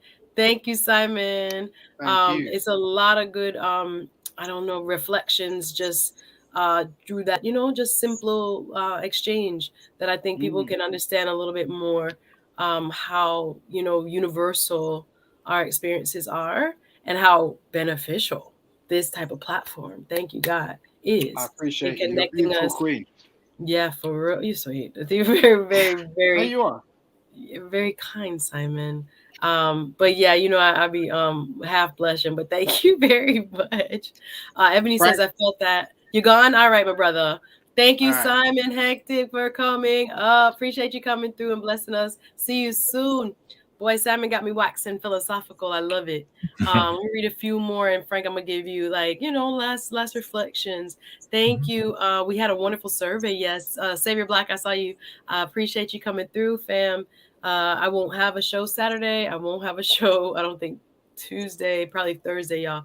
I'll have to take care of some stuff and then kind of just get my life together. Thank you. And then be back strong. And we have Bernard for sure. Definitely by next Saturday. Bernard for sure. Bernard, Facts and the Uncomfortable Truth with Bernard S. I should say his name properly. Will be here next week, Saturday. All right. So get ready for that. Please make sure you're subscribed and your notification bell is on. And then I'll be doing some highlights. In the meantime, yes, true sense of Pan-Africanism for sure. Let me see. What is Frank drinking? I love it. Y'all get the likes of, hit the like button as Frank kind of water. I'm drinking tea. I have to go make some tea. I have my hot tea almost done. But yes, appreciate all of you guys watching, hanging in there. I hope you're enjoying it. Hit the like button, please. Yes, we have to take care of ourselves first and foremost. We can't take care of nobody else will. So we gotta do what we gotta do. Thank you so much, Major Change Group. From a lady like yourself, that's a huge compliment. Thank you so much. Yeah, Frank had mentioned what subject he taught or teaches. Sorry. Can you just say real quick once again, what do you teach? All of the video production courses in the digital video production concentration. So specifically single camera production, multi-camera production, digital video editing, advanced production, lighting for production, narrative production, documentary fundamentals. And I rotate the major electives in. So that's dope. All the video production. Well, he is Emmy Award winning, so I can understand why he's teaching so many different courses across the board. That's wonderful. That's wonderful. Well, yeah, man, we gotta tie. See, I'm tired, guys. Yeah, we're gonna wrap it up. Tie everything together. Frank, give me your final thoughts. Yeah. What we can be doing to find true love. Final thoughts as a reflection of everything that we've discussed tonight. Well, you know, what I'll say is I just appreciate part of what needs to happen is we need to have conversations like this. So I appreciate you in, first of all, being open to the subject matter and doing your part to just put this slightly different way and different approach even out there for people to be talking about. Really, that's part of what needs to happen. We live in a culture that does not appreciate this kind of thing as much as it should. And the only way to to deal with that is to try to come up with and present and talk about the alternatives, you know, how we should be. And so just by virtue of the fact that you're helping kind of put this idea out, who knows if this is something that's going to have enough resonance with enough people to turn into something bigger than that. But we're at the very beginning. This is days old. I'm going to stay with it for a while. I'm going to see if we can build a community that talks about things like this, talks about the, you know, edification of marriage and unions and what it means. So I'm sort of in it here. And thank you for helping launch this and talk about this and, jump on this little journey. Yay, sky is the limit. Sky is the limit for sure. I appreciate you giving my speakers this exclusive first look at what you've been working so hard on. And it is, again, very eye-opening for me in terms of my own self-reflection. Remember, everybody, I dropped the link for the male survey and the female survey that he created. So it will give you a chance to, and you can kind of submit them anonymously. Yes, but you can. Because you can just throw whatever name. Yeah, like I told you, you just put Wonder Woman next to yours and you'll be good. So you can do the work, guys. And then, like Chemo suggested, you can use it as self-reflection, and maybe self-improvement, if that's what's up. Yeah, they talk about, yes, great. I'll read a few more. Yeah, they wondering what I'm drinking. See, I pour it right here. Y'all think I'm lying. This is the water. No, right. I finished my drink and I was like, I have to get something for my throat. So it has been a pleasure. Before y'all go, make sure you guys check out not only his award-winning film, Emmy award-winning film, the 904, talking about Duval, talking about Jacksonville, and all the complexity of the Black experience there. Yeah. I can't wait to check that out. Thank you, RM, on it, Sunbreeze on it. Make sure you guys check out his catalog. Hey, the Miss AKA Lady. I know you probably will be team replay because we are wrapping up. Same thing, Chantel. Good to see you, sis. Had a wonderful discussion. Shout out. Yes, and there's so much he offered of value tonight. I don't take it lightly, y'all. So please don't. Please go back and do the survey. Should I drop them one more time?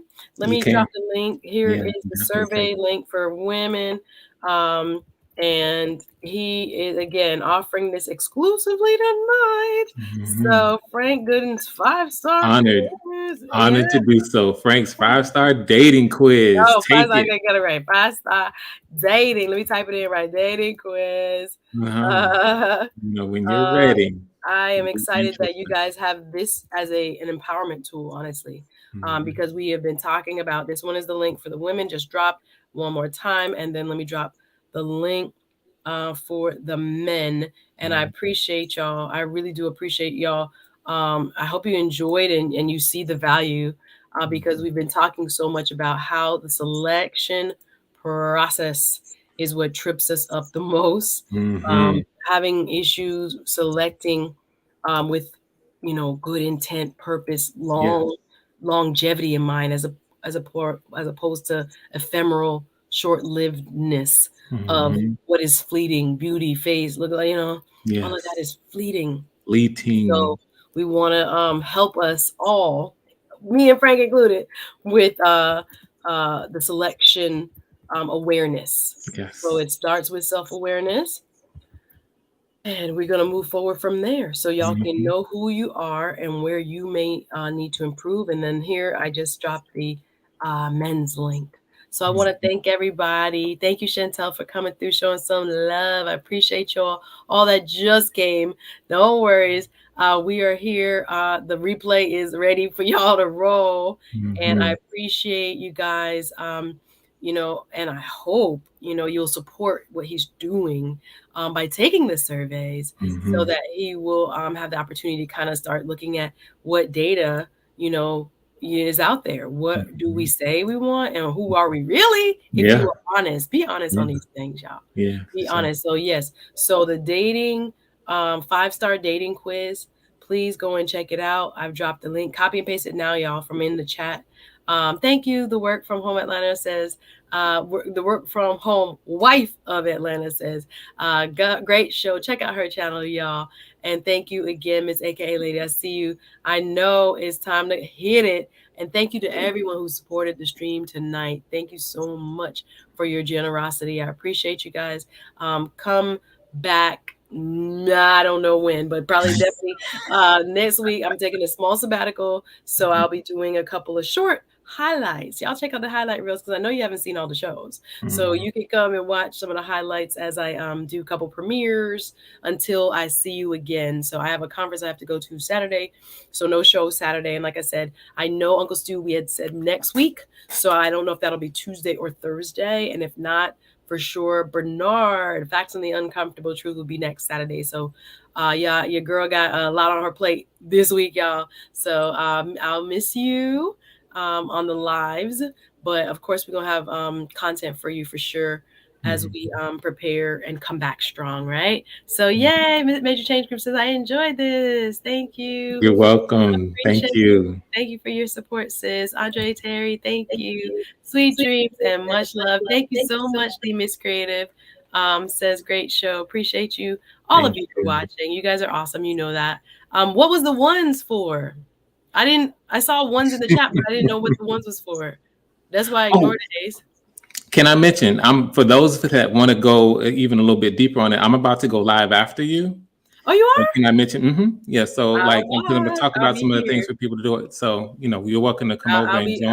I'll be drinking my tea, listening in. Appreciate everybody. What was the ones? I am slow.